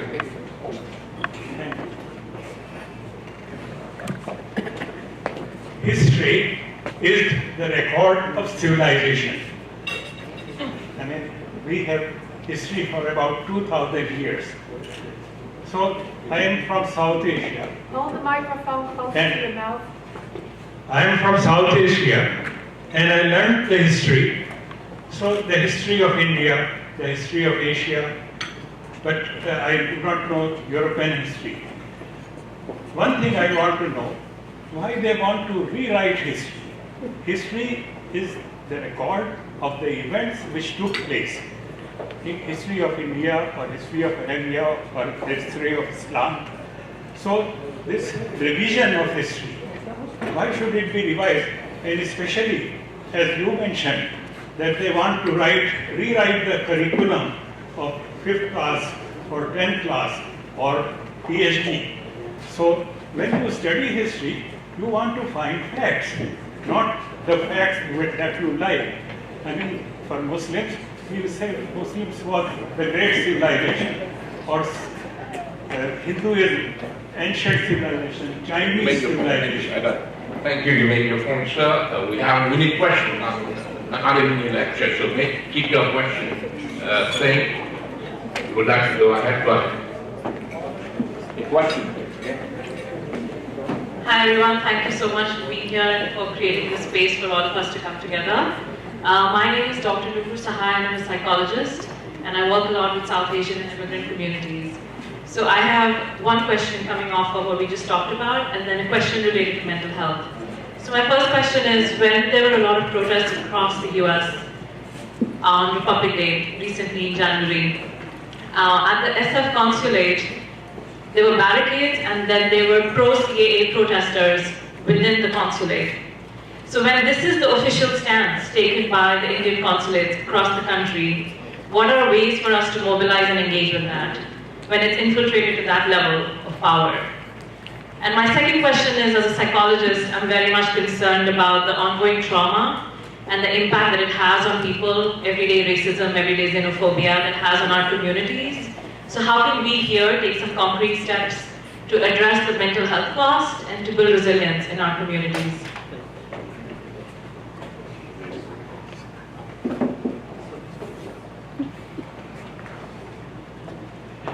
I'll address your second question. Dr. Jasnapri, I'm a practicing physician, and on the board of Northern California Islamic Council, as well as Islamic Scholarship Fund and a couple of other organizations. And maybe I'll address your second question in a more broad terms, which is we keep thinking about Hindutva here and there as if it's a separate phenomenon.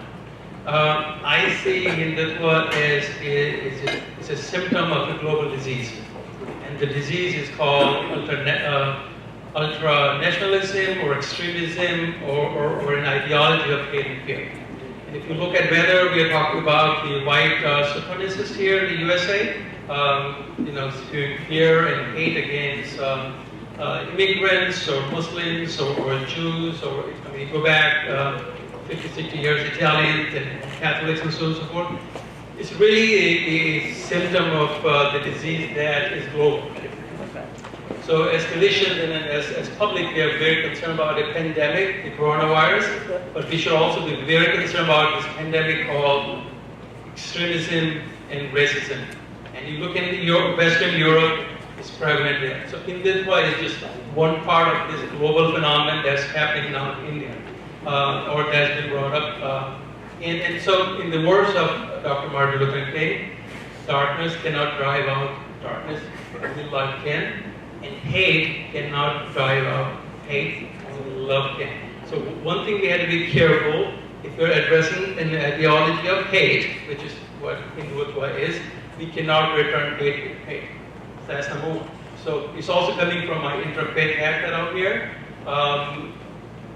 Then the second piece will be to raise the awareness. You talked about, so where's the other way where's the other antidote for this hate? It's actually, they are doing this campaign of misinformation, be it the right-wing extremists here in the United States or Hindutva.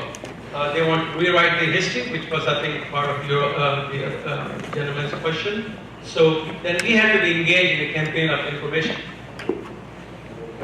So we need to be engaged. If you go on the social media, a lot of the places that hate is spewed, it's not necessarily in the churches or the temples or the Muslims. It's actually now on social media. So one of my go home or take home messages will be to get more engaged with social media. Write about it. If you see a clip, like a couple of the clips we saw, I mean, we can write all we can or talk all we can. As they say, a picture is worth 1,000 words. A video is worth 1,000,000 words. So we share some of the clips that we are seeing here on your social media pages or your Twitter pages. That would be very, very powerful. All right, very good contributions. But I would like to ask Dr. Professor Sheikh Ali, who is a professor of the Islamic prophetic tradition and Islamic studies at the Zaytuna University. Please, would you please add some more light on that?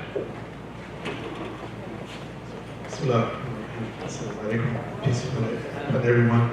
I appreciate being given the opportunity to attend this event. My clothing may not give it away, but I'm actually black, African American. So I know quite a bit about what it means to be invisible, to be erased, and be a part of a people who've been erased. People who one time not even considered to be human beings and then eventually reincorporated into the human family, at least in the psyches of many people. But I really love the last question, and I actually feel a little bit different about the issue regarding social media. I utilize social media sparingly in that I post things on a regular basis. Of course, people are constantly on social media on my page at the same time. However, there's something that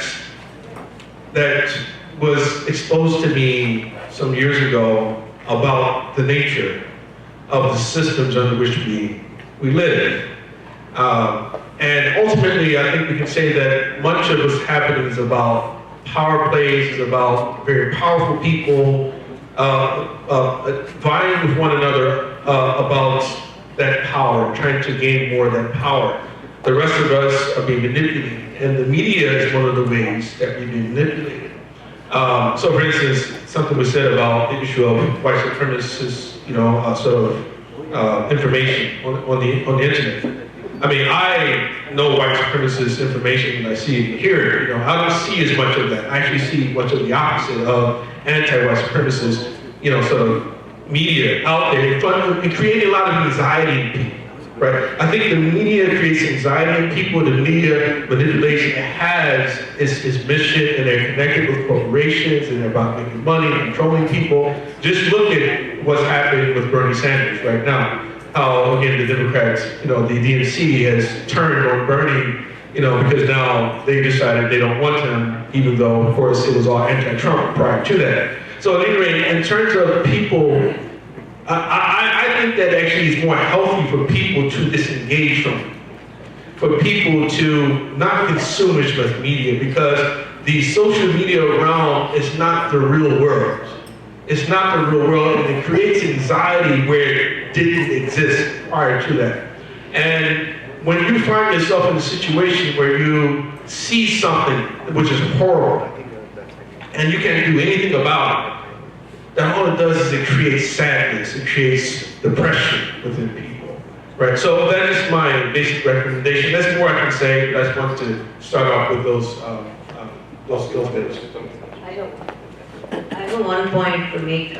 Unless we address the social, economical, and the discrimination, if we don't get the capitalism part into this whole mess, we are going to miss out. So the capitalist part is the main reason for us to be in this state. So all this all the power gaining, everything happening just to prove the top creamy people to get what they want. Nothing else is happening. So if we are aware of it, OBCs and I just want to finish it. OBCs and the Dalit and everyone don't come together, then we are going to lose it. So it is the thing you need to be aware. You are fighting against top green people, not really all the Hindu people. We are not against Hindus. We are against the top green people. So.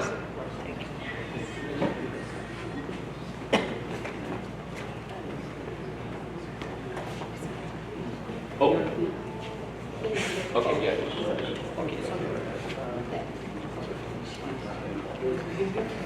It's okay, it's all right. I have two quick points and then a question. In relation to what you were saying about the SF consulate, I was there. I saw the way that the consulate space was given over to the pro-CAA protesters. And I think a crucial point to keep in mind with that is that the person who appeared to be wrangling them or managing them was Chandu Bhamra, who is the former president of the OFBJP and who was the president of the HSS Hindu Swayamsevak Sangh chapter of the Bay Area. And so, I mean, from my perspective, it was an HSS BJP, RSS BJP. On the RSS, I think it's crucial to remember that the RSS is not just anti-Muslim.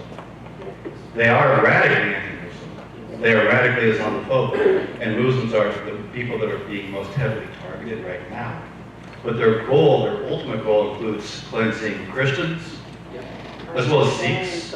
They want to cleanse Sikhs in a different manner. They want to assimilate them, not so much destroy them, but everybody that's not Hindu. So to my question, the gentleman who was here earlier, I believe an assembly member, I'm very grateful he was here. But my question is, this is Congressman Ro Khanna's district. Where the hell is Ro Khanna? Ro Khanna infamously, according to the RSS, claimed, stated that it is the duty of every Hindu-American politician to reject Hindutva. I fully agree with him on that. So why isn't he here?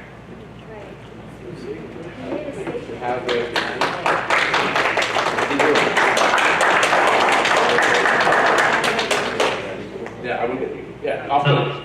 I have two. One is just a thought that has occurred to me. The other one is a question. First question is that how can we mobilize to have this resolution addressed to our civic organizations as well as the assemblies, and what kind of mobilization do we need? That's one. Second fear that I have, when you radicalize, when the radicals they're pushing the Muslims into a corner. You think Pakistan will sit down quietly, it will start giving arms to those people, and you will have a Pandora box open up. What do you think of that? And you will have hoodlums from the other side creating havoc with the Hindus. These RSS people have not realized this. This is human nature. It remains. All right, to the panelists, please. Who wants to take that? Dr. Najaz, please.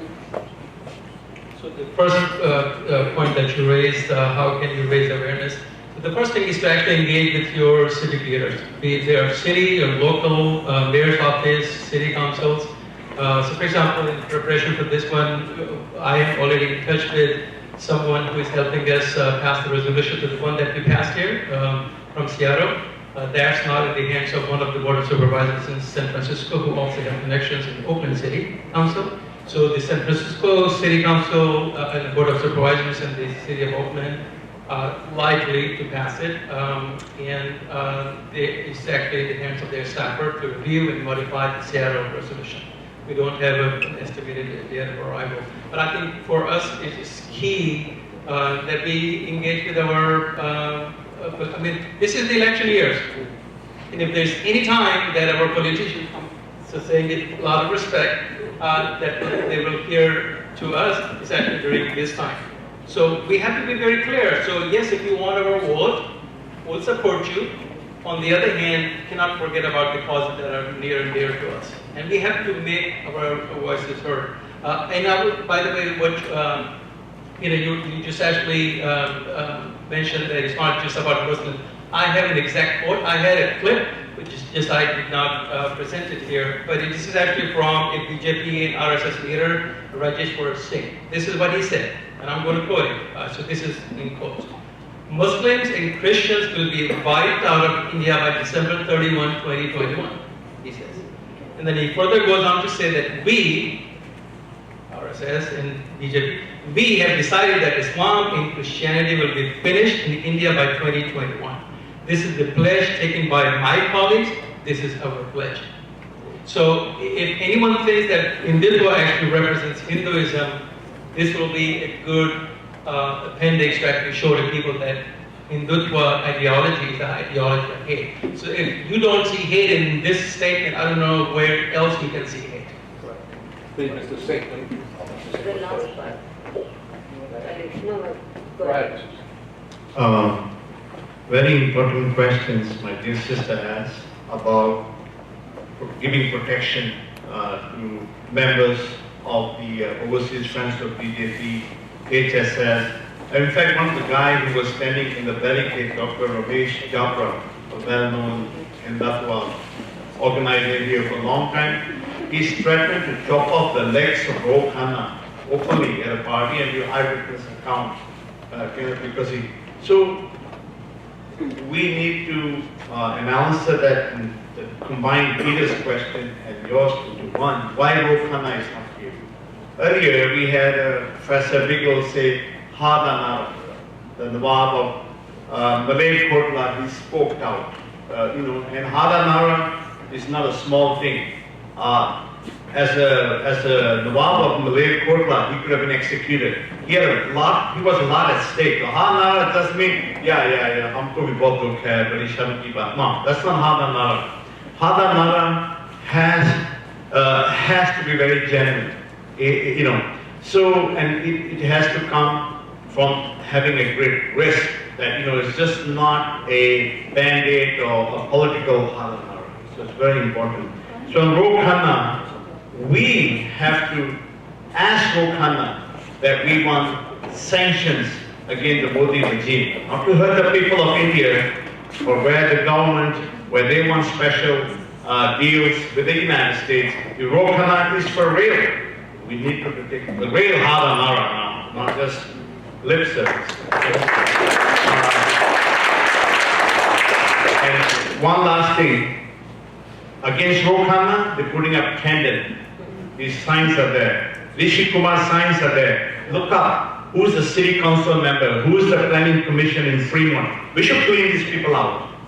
You can do it. All of us can do it. Clean all the Hindutva sympathizers out from the planning commission, from the city council, from the US Congress, and you will save the people back home.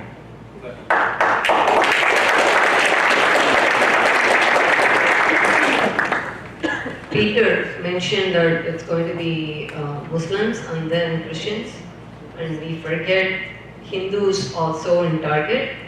As I said, It's going to be all the 5 Varnas. Out of the 5 Varnas, only top 2 or maybe only 1 want to survive. That's why all this happening. So Dalits and whoever it is, Panchamas, whatever you call it, all of them are going to be wiped off. It is not their target yet, not in the public announcement, but it is going to be. So if you OBCs or Dalit not getting it, we are in trouble. One short. I'm sorry, go ahead. Yeah, I just wanted to, just one quick follow-up. It's important that I heard, which was about helping the people who need it the most.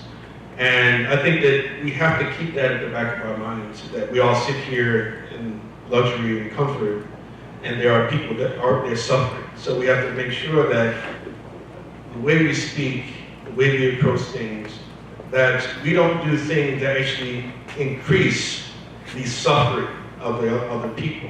And as a black man from a community here that suffers quite a bit in this country, I wouldn't necessarily see that the black community is the model community for the rest of you to follow in politics.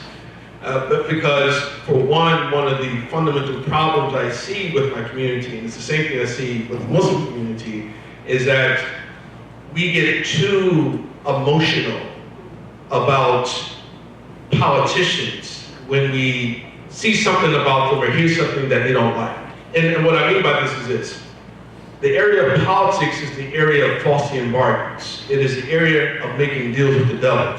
Sometimes the person presenting the deal is the devil himself, right? But fundamentally, if you want to be effective in politics, this is what we know about those people who are the most effective in politics, is that you learn to make deals with people. And what I mean specifically by this is that even if it means that you have to deal with Trump, right, on some of these issues, and approach Trump and try to pressure Trump in some way to get relief for the people who need relief, then you need to put all that emotion aside. Otherwise, we're just going to make things worse. All right, we do have 2 more questions, one on the panel, and then I'll come to you, all right, because this links to my next question.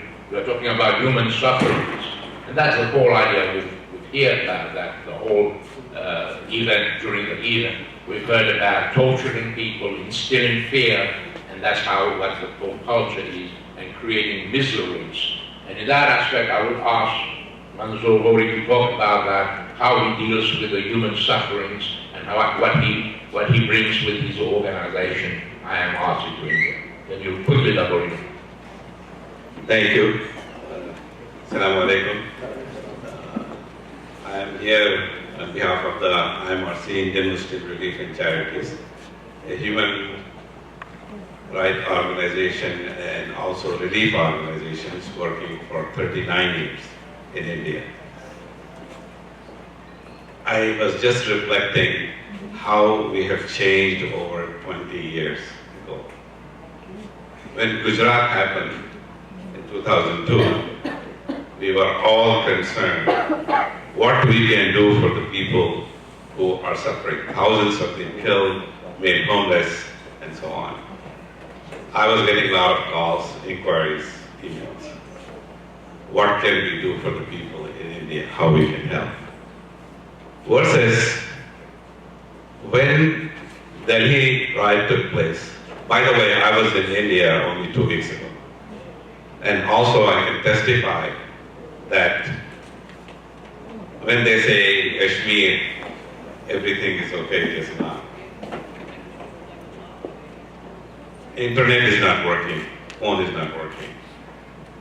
People are suffering. Hospitality industry, which is the main source of income, is down almost 90%. The people who are suffering the most are the Kashmiri poor people who earn their living by labor.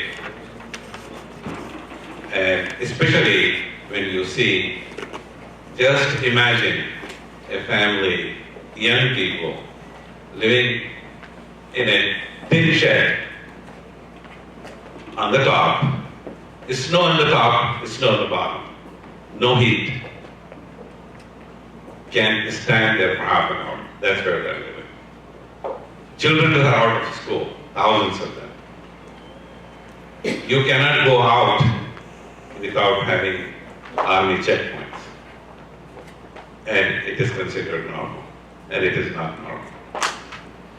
When you see, I'm sure all of you have seen that, well, almost 50 people have been killed,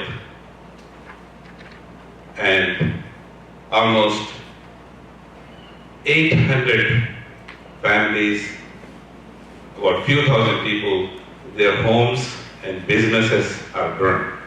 The tire market, which was on northeast of the Delhi, which is pretty much controlled by the Muslim businessmen, 100 shops were completely burned down. There is factories which were making cloth factories, especially the jean factories, you know, blue jeans. These were the well-to-do Muslim businessmen. Every single factory was burned down. What is happening when they are poor? They are killing them. And when they are businessmen, their business is destroyed. Coming to the point, about 20 years ago, the question was what we can do. The question, this time I received an email, Delhi is burning, call your congressman. I support 100% advocacy work. We should do the work.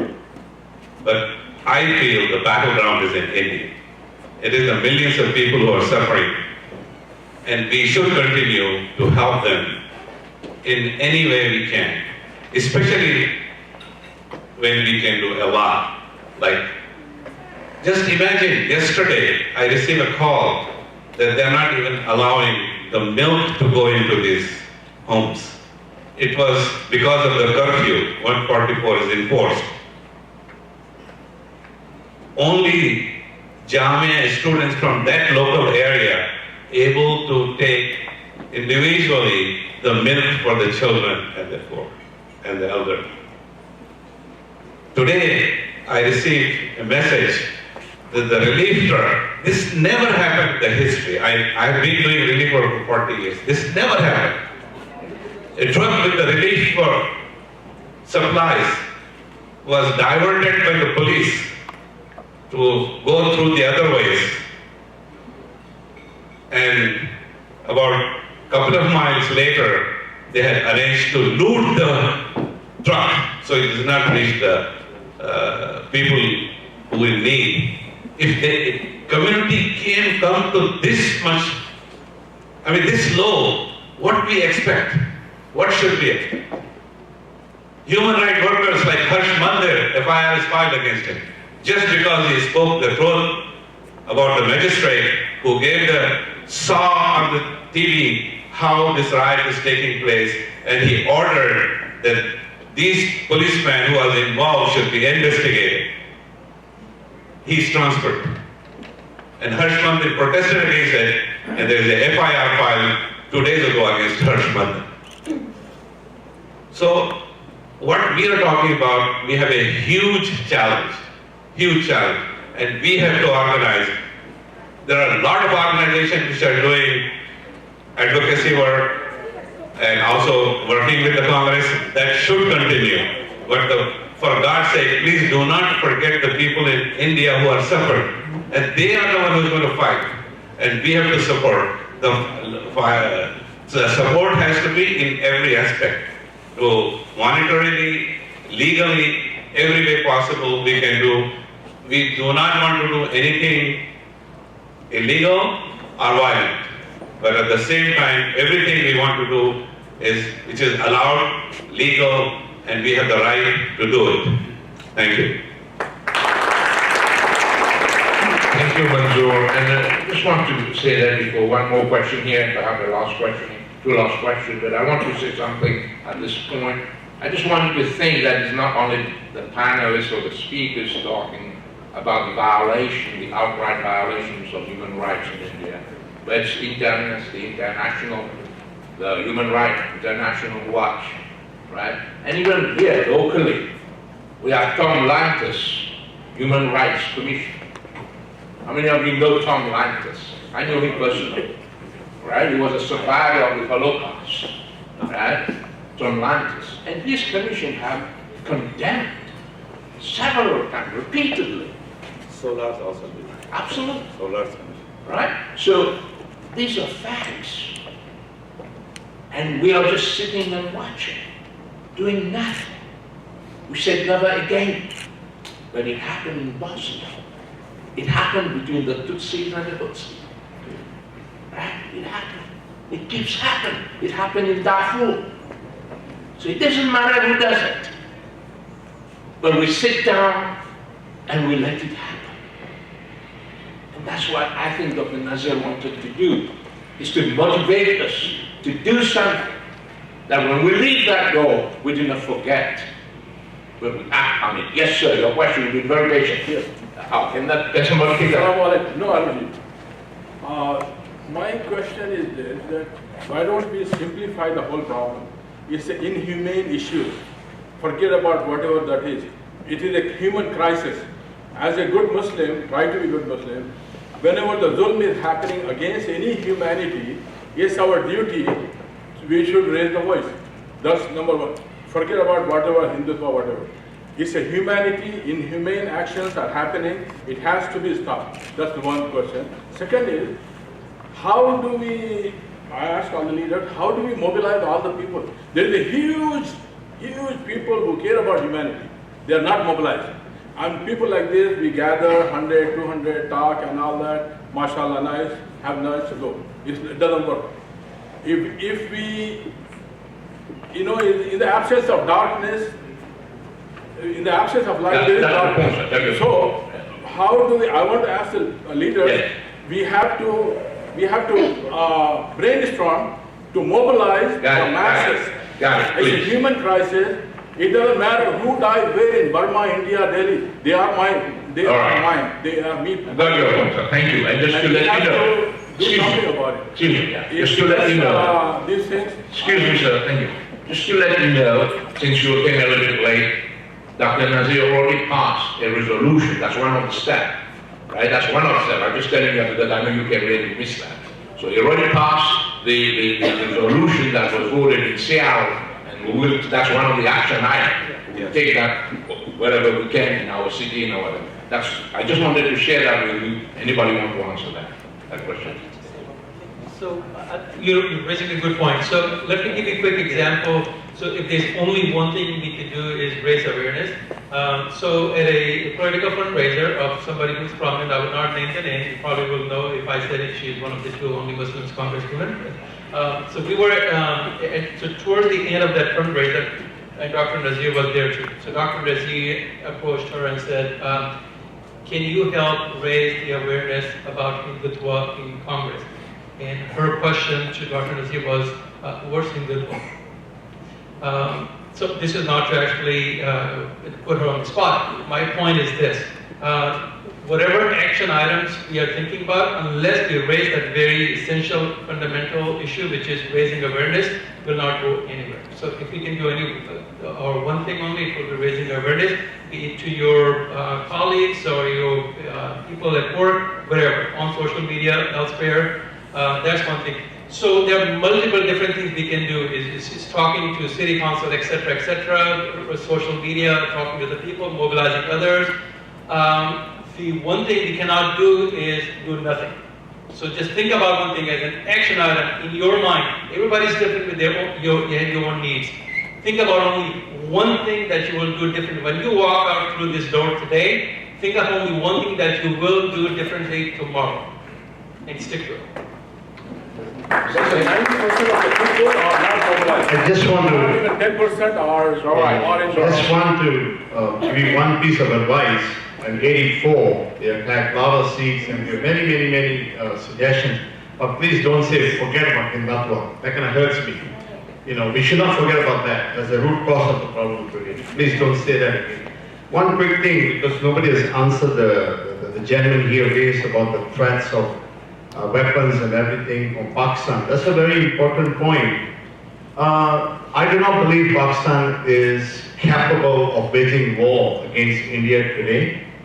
the Pakistan that we saw, the post-Soviet invasion with the large influx of Western dollars and all that, that's a whole different story. So we have to be very realistic. What I've seen, I don't know about weapons and all things, but I've definitely seen something from Pakistan that is mind-boggling and very encouraging and very hopeful. The Prime Minister of Pakistan, Mr. Imran Khan, he has opened the Kartarpur corridor, which is huge. The United Nations Secretary General went to visit the place and applauded it as one of where people are erecting walls and fences. That Prime Minister is opening up Buddhist monasteries. He welcomed the family of Dr. B.R. Ambedkar there. I mean, what we've been hearing about Pakistan is now reality in India. The roles are almost changing. So let's get up to speed on that. Thank you. I just want to add one more thing. What we can do in addition, we have to support the work which was earlier suggested by Dr. Moriarty and others of advocacy, lobbying, and so on. But at the same time, I just want to remind you that there are thousands of people who need help, and we can. It doesn't mean anything. $5 for me is a Starbucks coffee, but $5 is almost 10 meals for the people in India. So please do something. On your way out, there is a material. Take that and do whatever you want and distribute it. Make awareness about it for the other people. Thank you. All right, before I take the last question, I have a couple of things to make an announcement. Number one is we will officially close the program after the last question. But I understand we do have a very special guest. We do have a very special guest, Mr. Hussein Ajuri. And he will, I understand he's a poet, right? That's what I understood. I don't know, that's what I've been given. But whoever wants to stay for some poetry, I think you are most welcome to do it. But after the last question, is that okay? Yeah, and Dr. Nasir, of course, will close. I will close it. But there is one more question. Sister had a hand. Oh, sister, I'm sorry. I was given. I'm sorry. I didn't. I'm sorry. Oh, no, but we have. Okay. Make it two. Make two questions. One and two, and then we're done.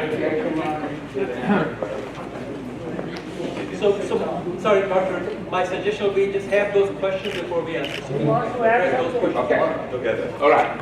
Okay. So the answer to the question is Charleston, South Carolina, and he'll be here in San Jose tomorrow as the co-chair of the Bernie Sanders campaign in San Jose. That's Ro Khanna's current location, somewhere between Charleston, South Carolina, and here.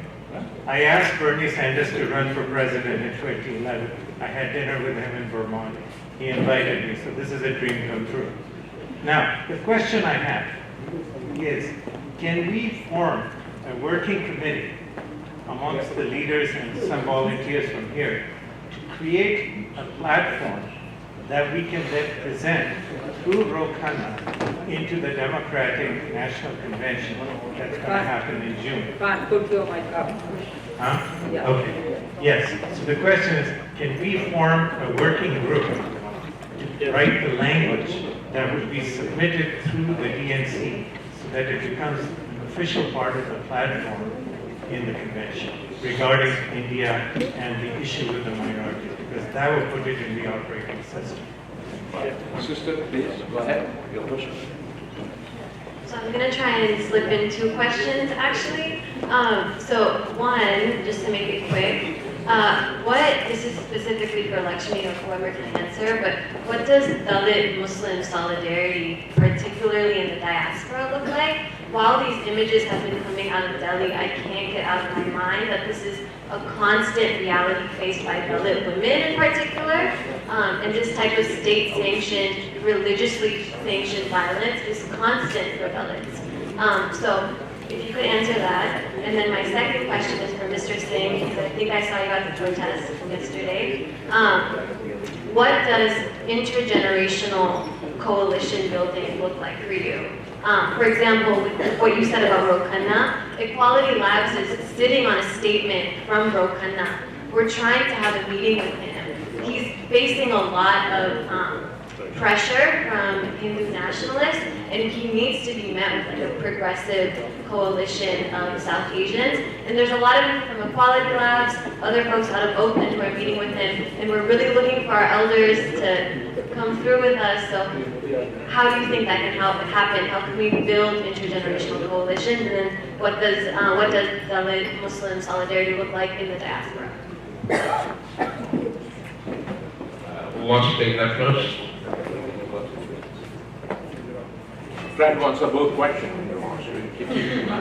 Okay, I'll make it quick. I don't think in here there is no discrimination in Dalit or like any Muslim restricted saying here. That's what I'm thinking and I'm seeing. But there is all this organization like I'm seeing, like IMC, IAMC, and a lot of people are helping on and respecting the Muslim women as same. So I think we just have to work as a progressive women organization to work in India, how to enlighten them, engage them to fight with this. That we can still do it as a team. We should work and do it. There is a lot of work still remaining that we need to work on. So maybe that is the next step. We can talk to all the Muslim community women here. We can do that. Thanks. On the question of intergenerations, I stood there 1 November 1984, I stood there. Our turbans were wet with the rain, it was cold, was 6, over 10,000 were massacred in India. And for me, I resonate that experience, that pain, that things that bring us together. What is important that I was a youth then. Today, I remember that youth, the activity, the experiences, the hindsight. It's so important we get together. So you don't have to make the mistake we made, or we can learn from each other, and we can be a strength for everyone. So let me address the first question that you had, the work group. Excellent idea. Dr. Nazir and I will think about it because this is not the end or one-time event, hopefully. What we may want to do, Dr. Nazir, in terms of the work group and work committee is anyone who wants to volunteer to be part of it, get their names and email addresses, and as we start to reorganize after this event, we can come up with a work group, a small group of coming up with the next exercise. All right, so it has been thank you very much, panelists and audience. Before I close down and give the mic to Dr. Nazir, who will have a last speaker, I just want to remind you that Dr. Nazir Ahmad has made a humble effort